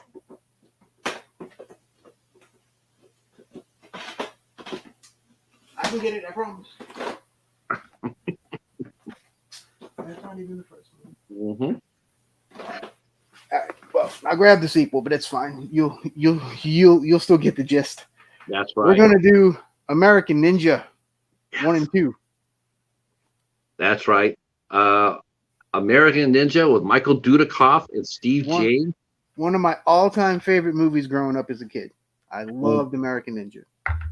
And Judith Aronson's in that movie, and she was also in Friday the 13th. She was indeed. She's in part 4. She was in part 4. She got killed. I think everybody. Yeah, she was not a final girl. No, she was not. She got killed in the raft. That's right. The one where she was laying on top, and they had to come up there and kill her from the. Yeah, it was an interesting kill, wasn't it? Yeah, it was. It was kind of a cool effect too. So that's what we're going to go with. We're going to go with American Ninja and American Ninja 2. And after that, we don't know. We might have you guys start dropping some comments down below, and maybe I'm thinking starting next week on your channel, Al. People should drop some comments and see what they want us to cover after that. Yeah, if you want us to cover the other ones, we can. Whatever you want us to do, or we don't even have to do a whole series. We can do individual movies. Yeah, individual movies. Yeah, individual movies. Yeah. Now I know on one of the previous streams we were talking about maybe doing some Universal horror, maybe doing some older horror movies. Mm-hmm. I'm definitely down for that. If anyone's interested, yeah, I am totally down for doing some of the older movies. I want to do some of those too. Yeah. I think those would be fun. I think so. And it really helps me. I'll tell you what really helps when you do a deep dive like this. It really helps you. Like if you don't have the movie, you got to get them. It's like I don't have any of the Universal movies, so all of a sudden it's like, oh, I got to get them. Yeah. For me, for a lot of, for me, really sort of, really, it's on my behalf, but. Every time Halloween comes on, they always roll out the old movies, right? And I see them there every time I go shopping, but I never bother picking them up, even though they're only like $5 a piece. And so that's just not right. I gotta fix that. Star-Lord is dropping Star-Lord's dropping the Terminator franchise. Well, let me talk to Hobbs here. Hobbs has apparently not seen the American Ninja movies. Do not fear, they are on Tubi. Oh my gosh. Oh man, American Ninja. So my little brother. Check out the American Ninja movies. They're awesome. My little brother Philip, when he was growing up, that was his favorite movie.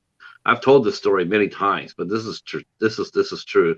And when I tell him what we're doing, he'll probably show up for this.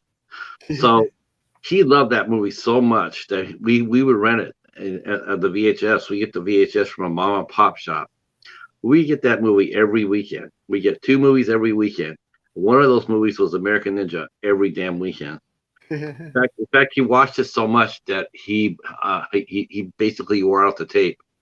The people who own the store bought him his own copy of that movie. Bought it. It was cheaper for them to buy him a copy of the movie than to keep on buying it and have him wear it out. And I'm sorry, it's not on Tubi. It's on Pluto TV, which is also free. How about wrestling related or documentary movies? You would co-host. John, get a hold of me after on Instagram. Get a hold of me on Instagram. Have Cheetah Will View. I might have something coming down your way in a couple of weeks if you want to do that. I might let you come. Let me know what your schedule's like. If you're available during the afternoon, Eastern time, I might have something for you. Let's see. Mr. Flixter's next covering. Yes, Mr. Flixter covered Batman 1943. Absolutely. Ooh, nice. Yes, I did. I found that movie. I found my copy at the library. That's an amazing movie. Let's see. So he's covering the Batman 66. Yes. Are you going to do the two cartoons, the two Batman 66 cartoons related to it? Yeah, that would be awesome. Echoes, Pluto TV, another cool spot. Yep. Out even better. I have that too. Okay, he's got a note. Yep. Nice. Oh, Yeah. yep. I'm a big Roku fan. So yeah, love Roku. Yeah, I might have something up your. I might have something up your sleeve, John. See if you want to ride with me on that. That's a programming note. I'm interviewing a film director, documentary film director named Joe O'Connell on the 27th. Nice. And you ever heard of the Rondo Awards? Yeah. So they were named after an actor named Rondo Hatton, Right. He had a pit tumor condition called acromegaly, and that what it does it causes your body to grow and expand and shrink. And so he was terribly deformed, and he went on to star as the Creeper and for many movies. And he passed away in 1946. And the art director on the Texas Chainsaw Massacre, the original one, well, he came rather obsessed with him. So he was going around trying to find out anything he could about Rondo Hatton. And sure, Facebook is fine. Yeah, no problem. Patrick Michael. So this author, the set director, Robert Burns. Robert Burns, who did the set design and art direction on Texas Chainsaw Massacre. Well, he went around trying to research this Rondo's history. That was his obsession. And so this guy, Joel O'Connell, he went ahead and he made a documentary about this when Bob met Bob and Rondo, or Rondo and Bob. So he's coming over to my channel on the 27th of May. Oh, that's awesome. Yeah, That's cool. I'm really excited about talking to him. And that just came out of nowhere. I was like, okay, yeah, I'll do that. So, hell yeah. Yeah. Yep. So we're gonna go ahead and talk to Joe O'Connell.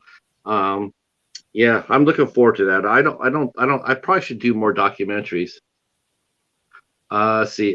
Star Lord's mentioning if you like to Fist of Legend, watch Twin Warriors. Is that the Jackie Chan one? I think that's Jackie Chan.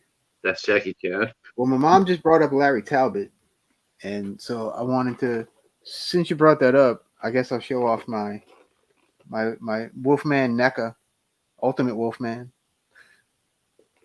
Nice. This and it's in black and white. I love it. I absolutely love it. Freaking badass. Yep. And then I mean, it looks just like him. Yeah. That's really cool. Very, very cool. One of my favorite things that I bought recently. I see. I've never heard of Twin Warriors. See if I can find a little information about that. Let's see, Twin Warriors. I'm looking it up right now. Oh, let's see. Is it also known as Tai Chi Master? Yeah, it seems like it. Because that's what I'm pulling up. Yeah. Of course, look at the director, Young Wu Ping, right? And yeah. Yep. Wu Ping, yep. Yep. The stars. Jet Li. Okay, yeah. It's probably freaking awesome, I'm sure. Oh my god. Yeah, we should do that. Jet Li, Michelle Yao. She's amazing. Golden Harvest distributed.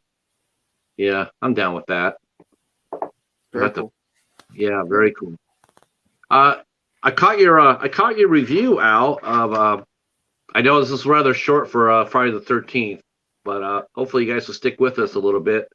But I was going to talk to Al because I just got this myself. I saw your review for it and for Flowers. Yes.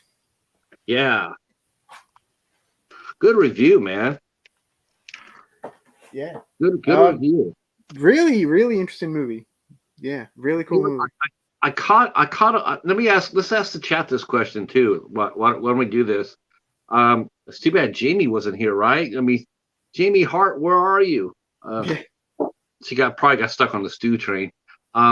So, all right. How many of you guys watched the movie by David Lynch called Eraserhead? How many people have seen Eraserhead? I have that somewhere too. Do you have Eraserhead too? Yeah, I do.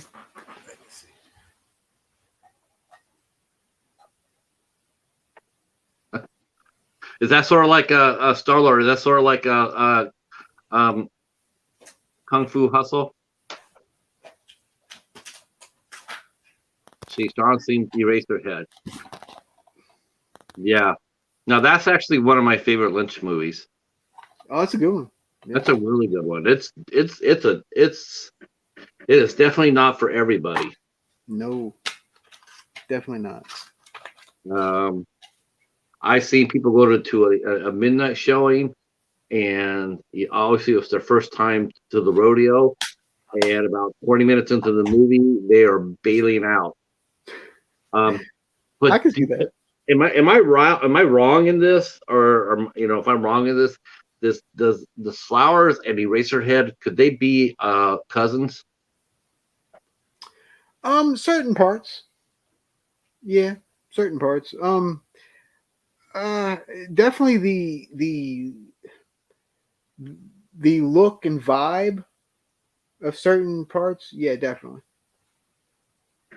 Yeah, that's what I got in the small sample size of Flowers. See, Star-Lord says yes, definitely on the same level. Yeah, I thought so too, Star-Lord.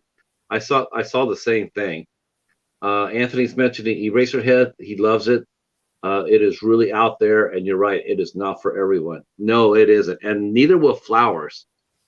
Flowers will not be. Oh no, for it's definitely Flowers is definitely not for everybody. No, definitely not. No. It's kind of.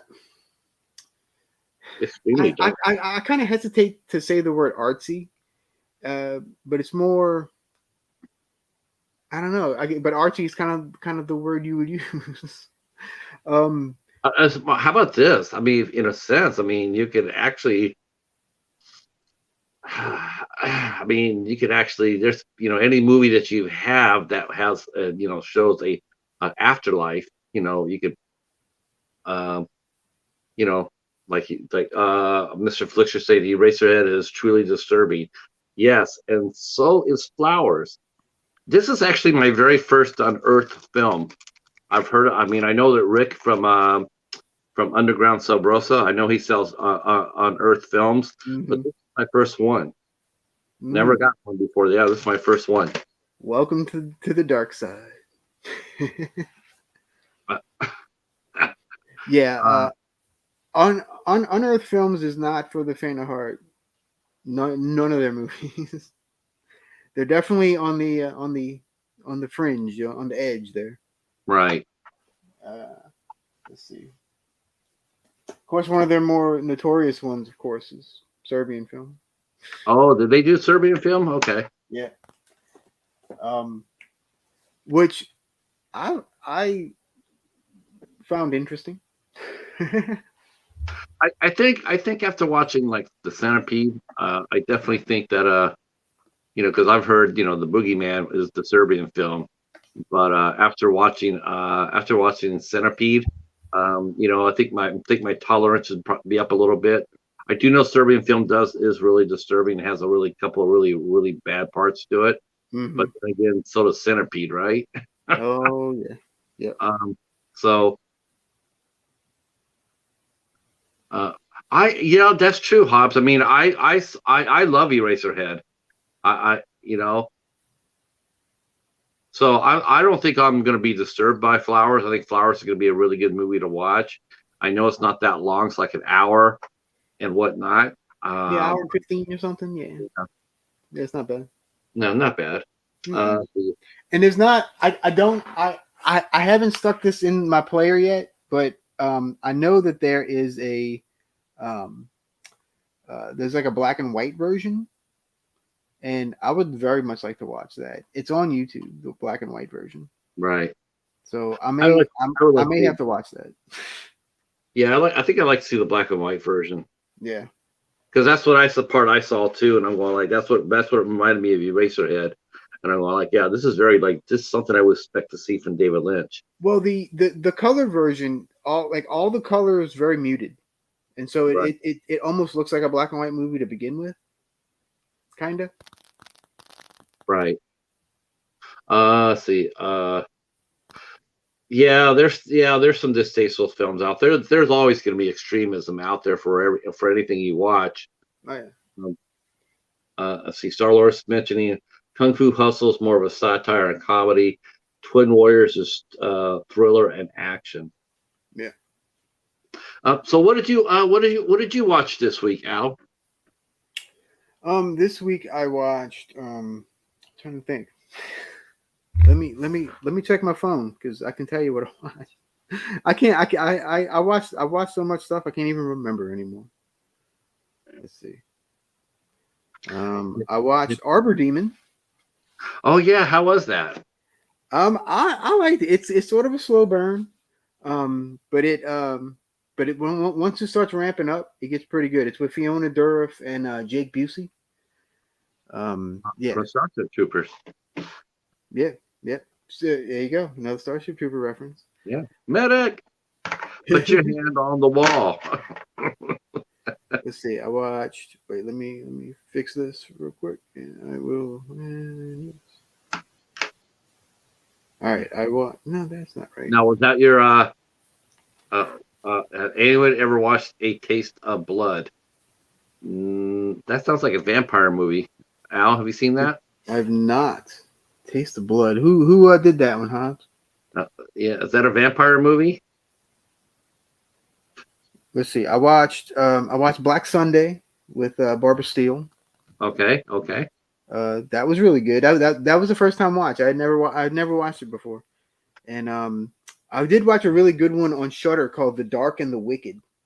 Oh, that's a great movie. That was a cool ass movie. That's a cool ass movie. I like that a lot. And then I watched one on Shudder called They Live in the Gray, sort of a like a ghosty type thing. It was good. They could have done a little more with it, but it was watchable. I enjoyed it. The one movie I want to see now that came out that everybody's talking about, it's called The Sadness. Yes, that's next on my list. Yeah, I want to see that. I want to see The Sadness. That looks really good. Let's see. MVD Entertainment Film. It's a vampire film set in Argentina. All right. I'm gonna have to look out for that. Taste of Blood. Okay. Yeah, I'm gonna have to look out for that. How do we know that you'd be involved in that, Al? Maybe I made it. No. Who knows? You know. Bones watched The Sadness last night. It's insane. Awesome. That's yeah. I can't wait. That's gonna be cool. I can't wait. Yeah. So I found I watched. Wow. Oh, I watched the Mist. Yeah, go ahead. I also finally watched Scream 5. Oh gosh, how was it? Are you on the stew train? Actually, I liked it. Are you on the stew train? I guess so. Yeah, I guess so. The Matthew, I would say probably my favorite sequel. I guess they're bringing back Hayden Panettiere. Yeah, that's stupid. That's stupid. I mean, 4 was pretty decent, but yeah, I don't care. You know what though? This is the only thing I will say. I mean, I don't really care about the character so much, but as the person acting, the actress, I'm glad to see her back. She's had a rough few years, so I mean, really happy to see that. She's been really rugged for her. So I really do like the idea they're bringing her back. That means she must be in a better position, a better place. For I mean, shit, we practically grew up. We watched that girl grow up practically. Yeah. She was on Remember the Titans when she was just a kid. She was like a little Kurt Russell kid, on a Disney movie. Mm-hmm. Watched her grow up. First thing I remember in was Heroes. Yeah, I saw her in Remember the Titans, and then Heroes, Nice. and yeah, Mr. Bone saying he loves Kirby. Uh, see, Yeah, let's see. I'm definitely gonna have to try to watch that this week for sure. Yeah, I see. Star Wars watching sister new Star Here, Wars series. here, Uh, here's an idea. We could do Herschel Gordon Lewis. oh, I like to do some Stuart Gordon Oh, I love Stuart Gordon. Yeah, Stuart too. Gordon's good. Me too. I watched this week. I watched a movie called Josie with Sophie Turner and Dylan McDermott. Hmm. That's a trippy movie. That's a deep movie. I did not expect it to be anything like it was. The ending, man, the ending will leave you fucked up. Hmm. The ending will have you sitting there with like, you know, it's a type of movie that you want to watch with somebody, so you can bounce off the ideas and commentary on it. So it's one of those type of movies that you'll be talking about afterwards. Uh, let's see. Oh, we could do both. Uh, Both what? we could do Gordon Lewis, and we could do Stuart Gordon. Yeah, oh yeah, yeah, You yeah. know what? We could probably do that. We could probably do We one. can, Do it can be Gordon month. We can do two each. yeah, we could do two each. Yeah, we could definitely do that. Uh, for sure. I'm about that. Um, see, Anthony saying he's a big Godfather fan. Just watching The Offer and enjoying that. Yeah, I heard Matthew Good is tearing it up in that as Robert Evans. I love Matthew. Matthew, yeah, Matthew Good's He's pretty really good. good, but Let's see. Mr. Bones, the sadness, undead blood orgy. Yeah, I've heard that movie's insane. nice. I've heard that movie is absolutely insane. I, I have not had a chance to watch The Minus Man yet. It is on my list. I am gonna get to it. I promise. Oh, the Minus Man. Yeah, Yeah, the one with Owen Wilson. yeah. Yeah, he goes against total type. Total type. I Like, love I love when good actors do that because you're like, man, I didn't know they had that in them. oh, well, yeah. I remember the first time I saw Vince Vaughn do that, and it was a role reversal. It was called what was it, domestic violence or act a domestic act or something like that, and it was him and John Travolta. At Yeah, that yeah, time, yeah, John Travolta was playing the heavy, and yeah. Vince Vaughn was doing the, it's money, straight money. He's doing swingers and all that, and they switched the roles around, and Vince Vaughn played the heavy, and John Travolta played the good guy. Man, it was like, damn, Vince Vaughn can bring it. Yeah, yeah. Um, see, Anthony's gonna start covering the four Psycho movies. Would love to hear you guys cover that franchise. So, yeah, That would be I interesting. like to do that. That I would got. be, See, Mr. and we could even do the Bates Motel TV movie. I got two of the seasons. I think there's 5 seasons in the Bates No, no, no. Hotel. There was a like before that, like I think it was even before or right after they did part four. They did like a TV pilot, like a hour and a half movie Okay. With Bud Court, and yeah, it's actually it is available on DVD. Wow. I'm trying to think of let's see. Well, the ones with the one he did with oh, I got two. I want to see how many seasons it is. I need to see X too. X looks amazing. I want to see Hatching. Yeah, Hatching's another one that's on my list. Yeah, the Bates Motel series was freaking phenomenal. Love that show. They were Vera and Ready? Freddie Highmore. Oh my god, they were perfect. Absolutely perfect. Yeah, I got the first 2 seasons of that show. So I got the first two. I think it ran for 5. Four. So It ran for 4. it ran only for 4. Yep, Okay. only 4. Mm-hmm. I watched every episode. Yeah, I'm not. There's a lot of series I have that I'm not that far out from completing. Like I'm 3 away from I think I'm 3 away from oh, That's another one I want to see. Teton. That's another one I want to see. okay. I see it, John, on Facebook. Thank you. Uh, oh, good. He's okay. Great. I'm going to detail. I'll give you some more details after the show. Definitely have you come up and you can come up and be my co-host for the Joe O'Connell. I'm trying to get the screener resent to me, and once I do, I'll send it to you.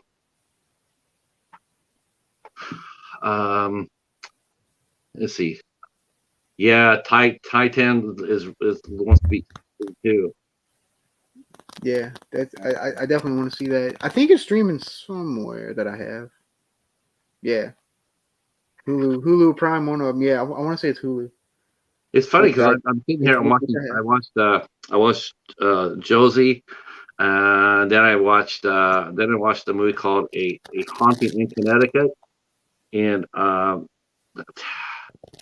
that's all right, but it's PG-13 and there's nothing but jump scares. So I'm Yeah, sort of slogging my way through it. but have you seen Haunting in Connecticut, Ghost of Georgia? No, it's not the What the second hell one. kind of name is that? What the hell kind of name is that? A Bloomhouse, I think. I think this is Connecticut in Georgia? yeah, I think it's Lionsgate. And who mentioned about Lionsgate? Yeah, Lionsgate. You know, Lions. I'll give Lionsgate credit for one thing. They are churning out tons of content. They're churning out tons. Yeah. You know, for if you're a physical media guy, you know, if you're a physical media person, you can't complain because they're always churning out movies. EFO, Saban Films, a lot of smaller distributors or production houses are making content for Lionsgate, and they're churning it out pretty, you know, quite a bit. But that being said, it does seem like a lot of the quality is suffering a little bit. Yeah. T. Betty watched Saint Maud. Saint Maud was an amazing movie. I still need to watch it. I haven't watched it yet. Oh my gosh! Now that was an A24 film that actually lived up to its hype. Not that we got to see that though, because it didn't make it over here until like over a year after it's released. So that's a shame too, because I like Saint Maud very much. I thought it was a very sad movie, and we covered it last week here on the show. I have a playlist so you guys can go over and check it out. Yep, it's on my playlist too. I had the ISC Knights come over and help me out with that show, and that was a lot of fun. We had Mary and Ben from Cadaver Club, Horror Miser Monty G. He was the A24 guy, and then we had American Werewolf in New Jersey. Saint Maud also won at the Chainsaw Awards. Oh, good, it should have won because that's a great movie. Yeah. Now, as far as religious horror goes, did I like it more than I like The Devil's Doorway? No, I didn't like it quite that much, but I really did like it quite a bit. I thought The Devil's Doorway was really good. I thought The Crucifixion was really good, but Saint Maud, it's not really a horror film. I think that's the reason why I didn't really think it as a horror film. It's a drama. It really is. It's mental health. And it's a drama, and I don't really. It has horror elements into it, but I wouldn't call it a horror film at all. I mean, oh gosh, no, Devil's Candy's way above. Devil's Candy, whew, Devil's Candy. Okay, since they're different, there's different genres. So I mean, Devil's Candy's outstanding. That's an outstanding movie. Holy shit, that's see that's how you know when a movie's really effective. How you can tell a movie's really effective is, and think about this when you meet your friends and whatnot. If you really listen to what they say, when you like Hobbs, I've known Hobbs now ever since I've been on the tube. I've known him for 2 years. I know the movies he likes, and I know his I know the movies that he watches he can watch just about watch anything. So when he comes up to me and he says, "The devil candy fucked me up," I just want to see it, because any movie that will take a hardcore veteran of horror movies and mess with their head, that's a movie I want to see.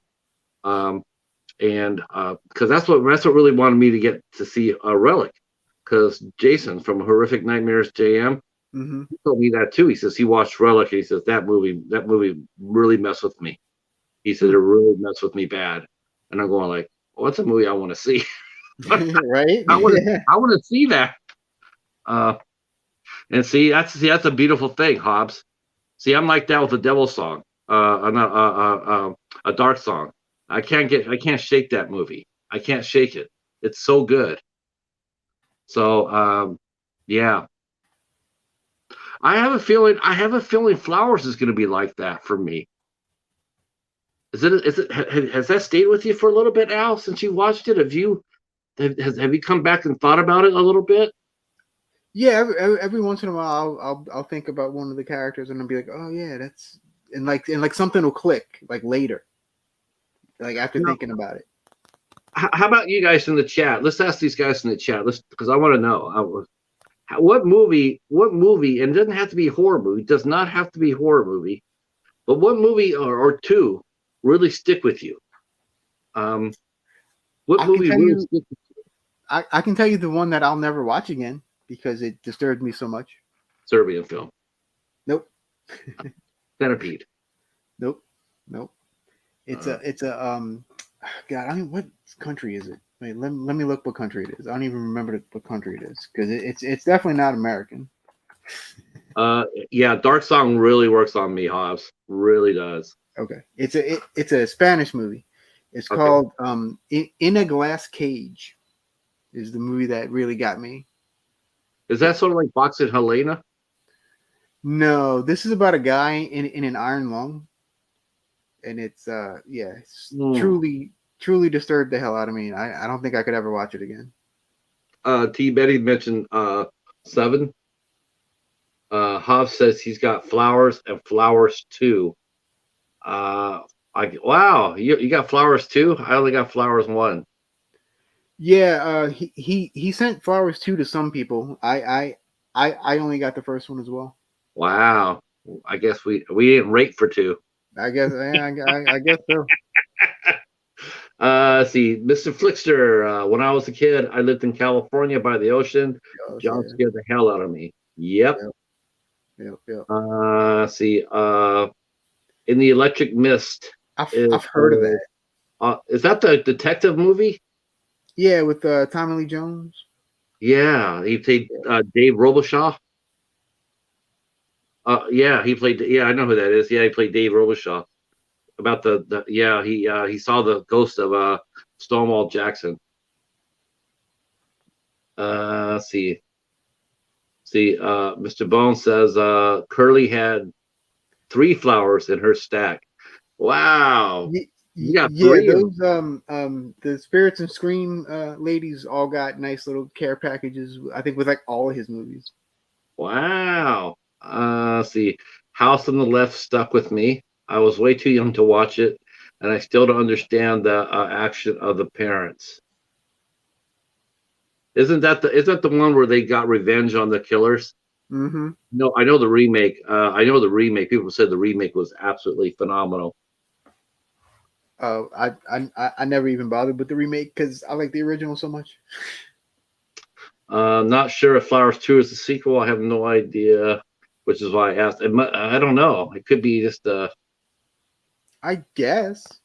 I don't know. it. I haven't seen it. He didn't send it to me, so I don't know. Star Lord saying is the one that spooked him. Yeah. Now the first one I saw ever and affected me for years was Poltergeist, and it had me afraid of clowns forever, like until I was like 20. Uh, Clowns are fun. I can never understand clowns being. I don't know what it is. It's just like when I see a clown, I just it makes me laugh. I just never found them to be Well, really yeah, scary. now, but like when I was a little kid and I saw that little boy attacked by that clown, the little Mm. clown doll, that scared the crap out of me, dude. Let's see. For Hobbs, the two movies for him: The Brood with Samantha Eggar and The Devil's Candy. Yeah. Wes Craven Hills Have Eyes. Oh, that's what I watched for my Dollar Tree theater movie. I watched Shocker. I like Shocker. Yeah. I really liked the first half of that movie. I really liked the first half. The first half was pretty good, boy, but it falls apart. It did not. It's been a long time since I watched it. Yeah. It fell apart so bad in the back end. Oh man, I was just like, wow, this is really. They just didn't know how to end the movie. They really didn't know how to end it. It's not very good. Uh, so yeah, for me, what scares me most about that movie is not him. It's the girl's dad, Bev's dad. He scares the shit out of me. Mm. Yeah, he creeps the shit out of me. Let's see. Yeah, remake is good. Let's see. Killer Clowns is an awesome movie, but not one that was. Yeah. Thank you, Kevin. I saw that too. I'm gonna have It to just rewatch it. It's been a while. yeah. I had never seen it before, so it was new to Mm. me. So I was like, I liked the cast. The cast was really good, and I do remember the soundtrack being pretty awesome. yeah, the soundtrack was good. Yeah. Uh, Wes Craven definitely likes a good rock tune. Yeah. Yeah. Let's see, Hostel 1 and 2 stuck with me. Hostel 1 would have stuck with me better if they didn't have Rick Hoffman in it. That guy, Rick Hoffman. As soon as I see him, I don't know what it is. I just instantly become like relaxed because I always know he's a funny guy. He always plays the smarmy guy. Yeah. Uh, Starless says he's a huge fan of Stephen King. Oh, good and bad movies. Yeah. Actually, my favorite Stephen King movie is like his worst movie. Does Phantasm have the same effect as? Yes, yeah, yeah. I watched that recently because I had a discussion on Gore's channel, and yeah, that's still really when he comes out of there and goes, boy, I was just like shit. I got the steelbook. Phantasm, Mm. nice. Wow, you guys are really tearing it up tonight. You want to stay another 30 minutes on now? We got a good chat going. You feel all right with staying another? Well, I do have to get up early, unfortunately. Uh, all right. Yeah. All right. Wow. Um. All right, guys. Wow, we're blazing. You know what? I'll But take it. I'll take it if for you want another to stay 30. on, yeah. Yeah, I'll take it for another 30. All right. All right, guys. Well, I'm gonna get out of here. I gotta go to work in the morning. So Glad peace you're out. back again. Yeah. And Good to be again, back. everybody, next, and I'll put this in the description box below. But we will be on Al's channel next week Yeah. for Freddy versus Jason. So And I fully expect to see everybody here in our army here for that. and then the only other thing I have for sure that I have this week, Friday evening at I believe it's going to be 8 o'clock Eastern. I am doing another movie watch along, and my guest will be filmmaker Peter Melanson. He's a local filmmaker out here in New Orleans, and Nye from B Movie Badness will be on, and we're going to be watching Memorial Valley Massacre. Oh, she's going to be on your show on Friday. On Friday. Yep. Friday night. So that should be a good one. That movie is hilarious. So it should be a good time. Hmm, Yep. interesting. All right. All right. So I'll see you guys later. All right. Peace out. Peace. Let's see. Echo saying I'm a clown, and there's a photo of me dressed like as a clown, but I can't find it. Ah, yeah, that's gonna be it's funny. I put up my 3 movies for for Dollar Tree Theater. Dollar Tree Theater is popping too. We're gonna give credit where credit's due. Thanks to our good friend Hobbs from Hobbs 4 here. Dollar Tree Theater has just taken over. I see more and more people are doing it. I do believe Jim from Now It's Dark. I think he's going to be jumping on the Dollar Tree Theater bandwagon here. If you guys all want to get into it, like Kevin, I see you're up there, Mr. Flickster. If you want to, and John Horton there, if you want to jump in on Dollar Tree Theater, man, they're a lot of fun, and and definitely brings a lot of traffic for sure. Finding finding good Dollar Tree movies, that's a hard thing to do, isn't it? Yeah, I agree. I put out three movies to vote on, and I thought, okay, this is. I mean, I had a feeling what was going to be. I thought I knew the movie that was going to be picked. So I put out a comedy. I put out a bet's a bet. So I put out a little comedy because it got to be a little diverse, right? And then I did. I'm not really sure if this is like a mystery or what, but I put out Everfall. I said, because the front's pretty cool looking, and the back has a really wicked looking tree. I like the back cover of that movie. Where is it? I really like the back cover. And then I picked the movie that I really did think everybody was going to vote for, and I really thought for sure people would be all over it. So I picked up Arkansas, Sharkansas's Women's Prison with Tracy Lords. I said, okay, that's the movie that they're going to have me and the Cheetah watch because they know how much I love bad shark movies. You guys have not picked that. You guys have not picked the bad shark movie. Let's see, Echo, me as a clown and Mia as an Easter bunny. That's well. Hopefully, I'm able to find it.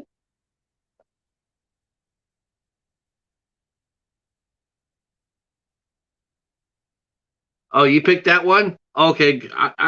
This is the one I thought was going to win in a landslide. Like I put Shocker up there, and I thought, I knew Shocker was going to win. I knew it was, and so it ran away with everything. So I actually thought this was going to be the one that everybody's going to, I thought everybody would take this and run with it. It being a Screen Factory, and on top of that, but no, it did not.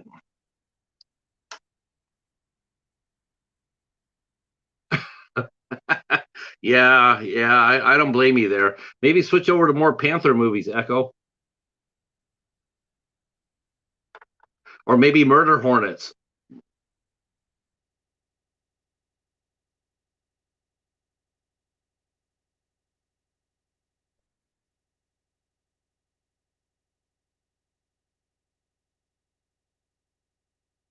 That could be it. That could be it.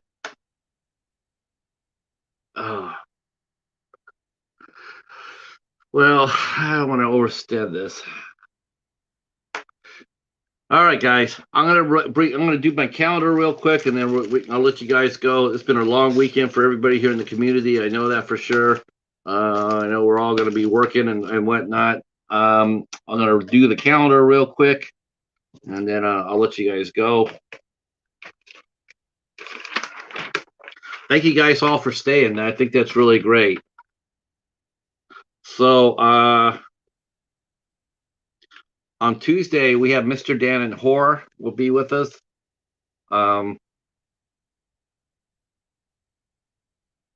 You can't go wrong watching shark movies. Bad shark movies are awesome. Mr. Dan and Horror will be with us on Tuesday the 17th at 8 p.m. Wednesday at 1:30 p.m. 1:30 p.m. I'll be interviewing Jamie and Crystal. There are a couple of ladies. These are like, I call them spiritual sisters. They do a couple of shows a week, a couple of live shows. Oh yeah, please come anytime you want. Yes, by all means. Hopefully we'll see you next Sunday for Freddy versus Jason. and hopefully a few of my friends here will follow your channel. That'll be really cool. You got great content. So we're going to be interviewing Jamie and Crystal at 1:30 on Wednesday. And then on the 19th, Thursday the 19th, our good friend David from David's Horror will be here. Yeah, I just got to get going too. I'm going to make this really quick. Yeah, so that's what's going to go on next week. So we're interviewing Dan and Horror, Mr. Dan and Horror on Tuesday, Jamie and Crystal on Wednesday at 1:30 p.m., and then David from David's Horror on Thursday at 8 p.m. Eastern Time. I want to thank you guys all for coming out and supporting us. I appreciate it. I will see some of you guys on Tuesday night. Everybody else, please be safe, and we will talk at you soon. Thanks again for coming, and we're out of here. Peace.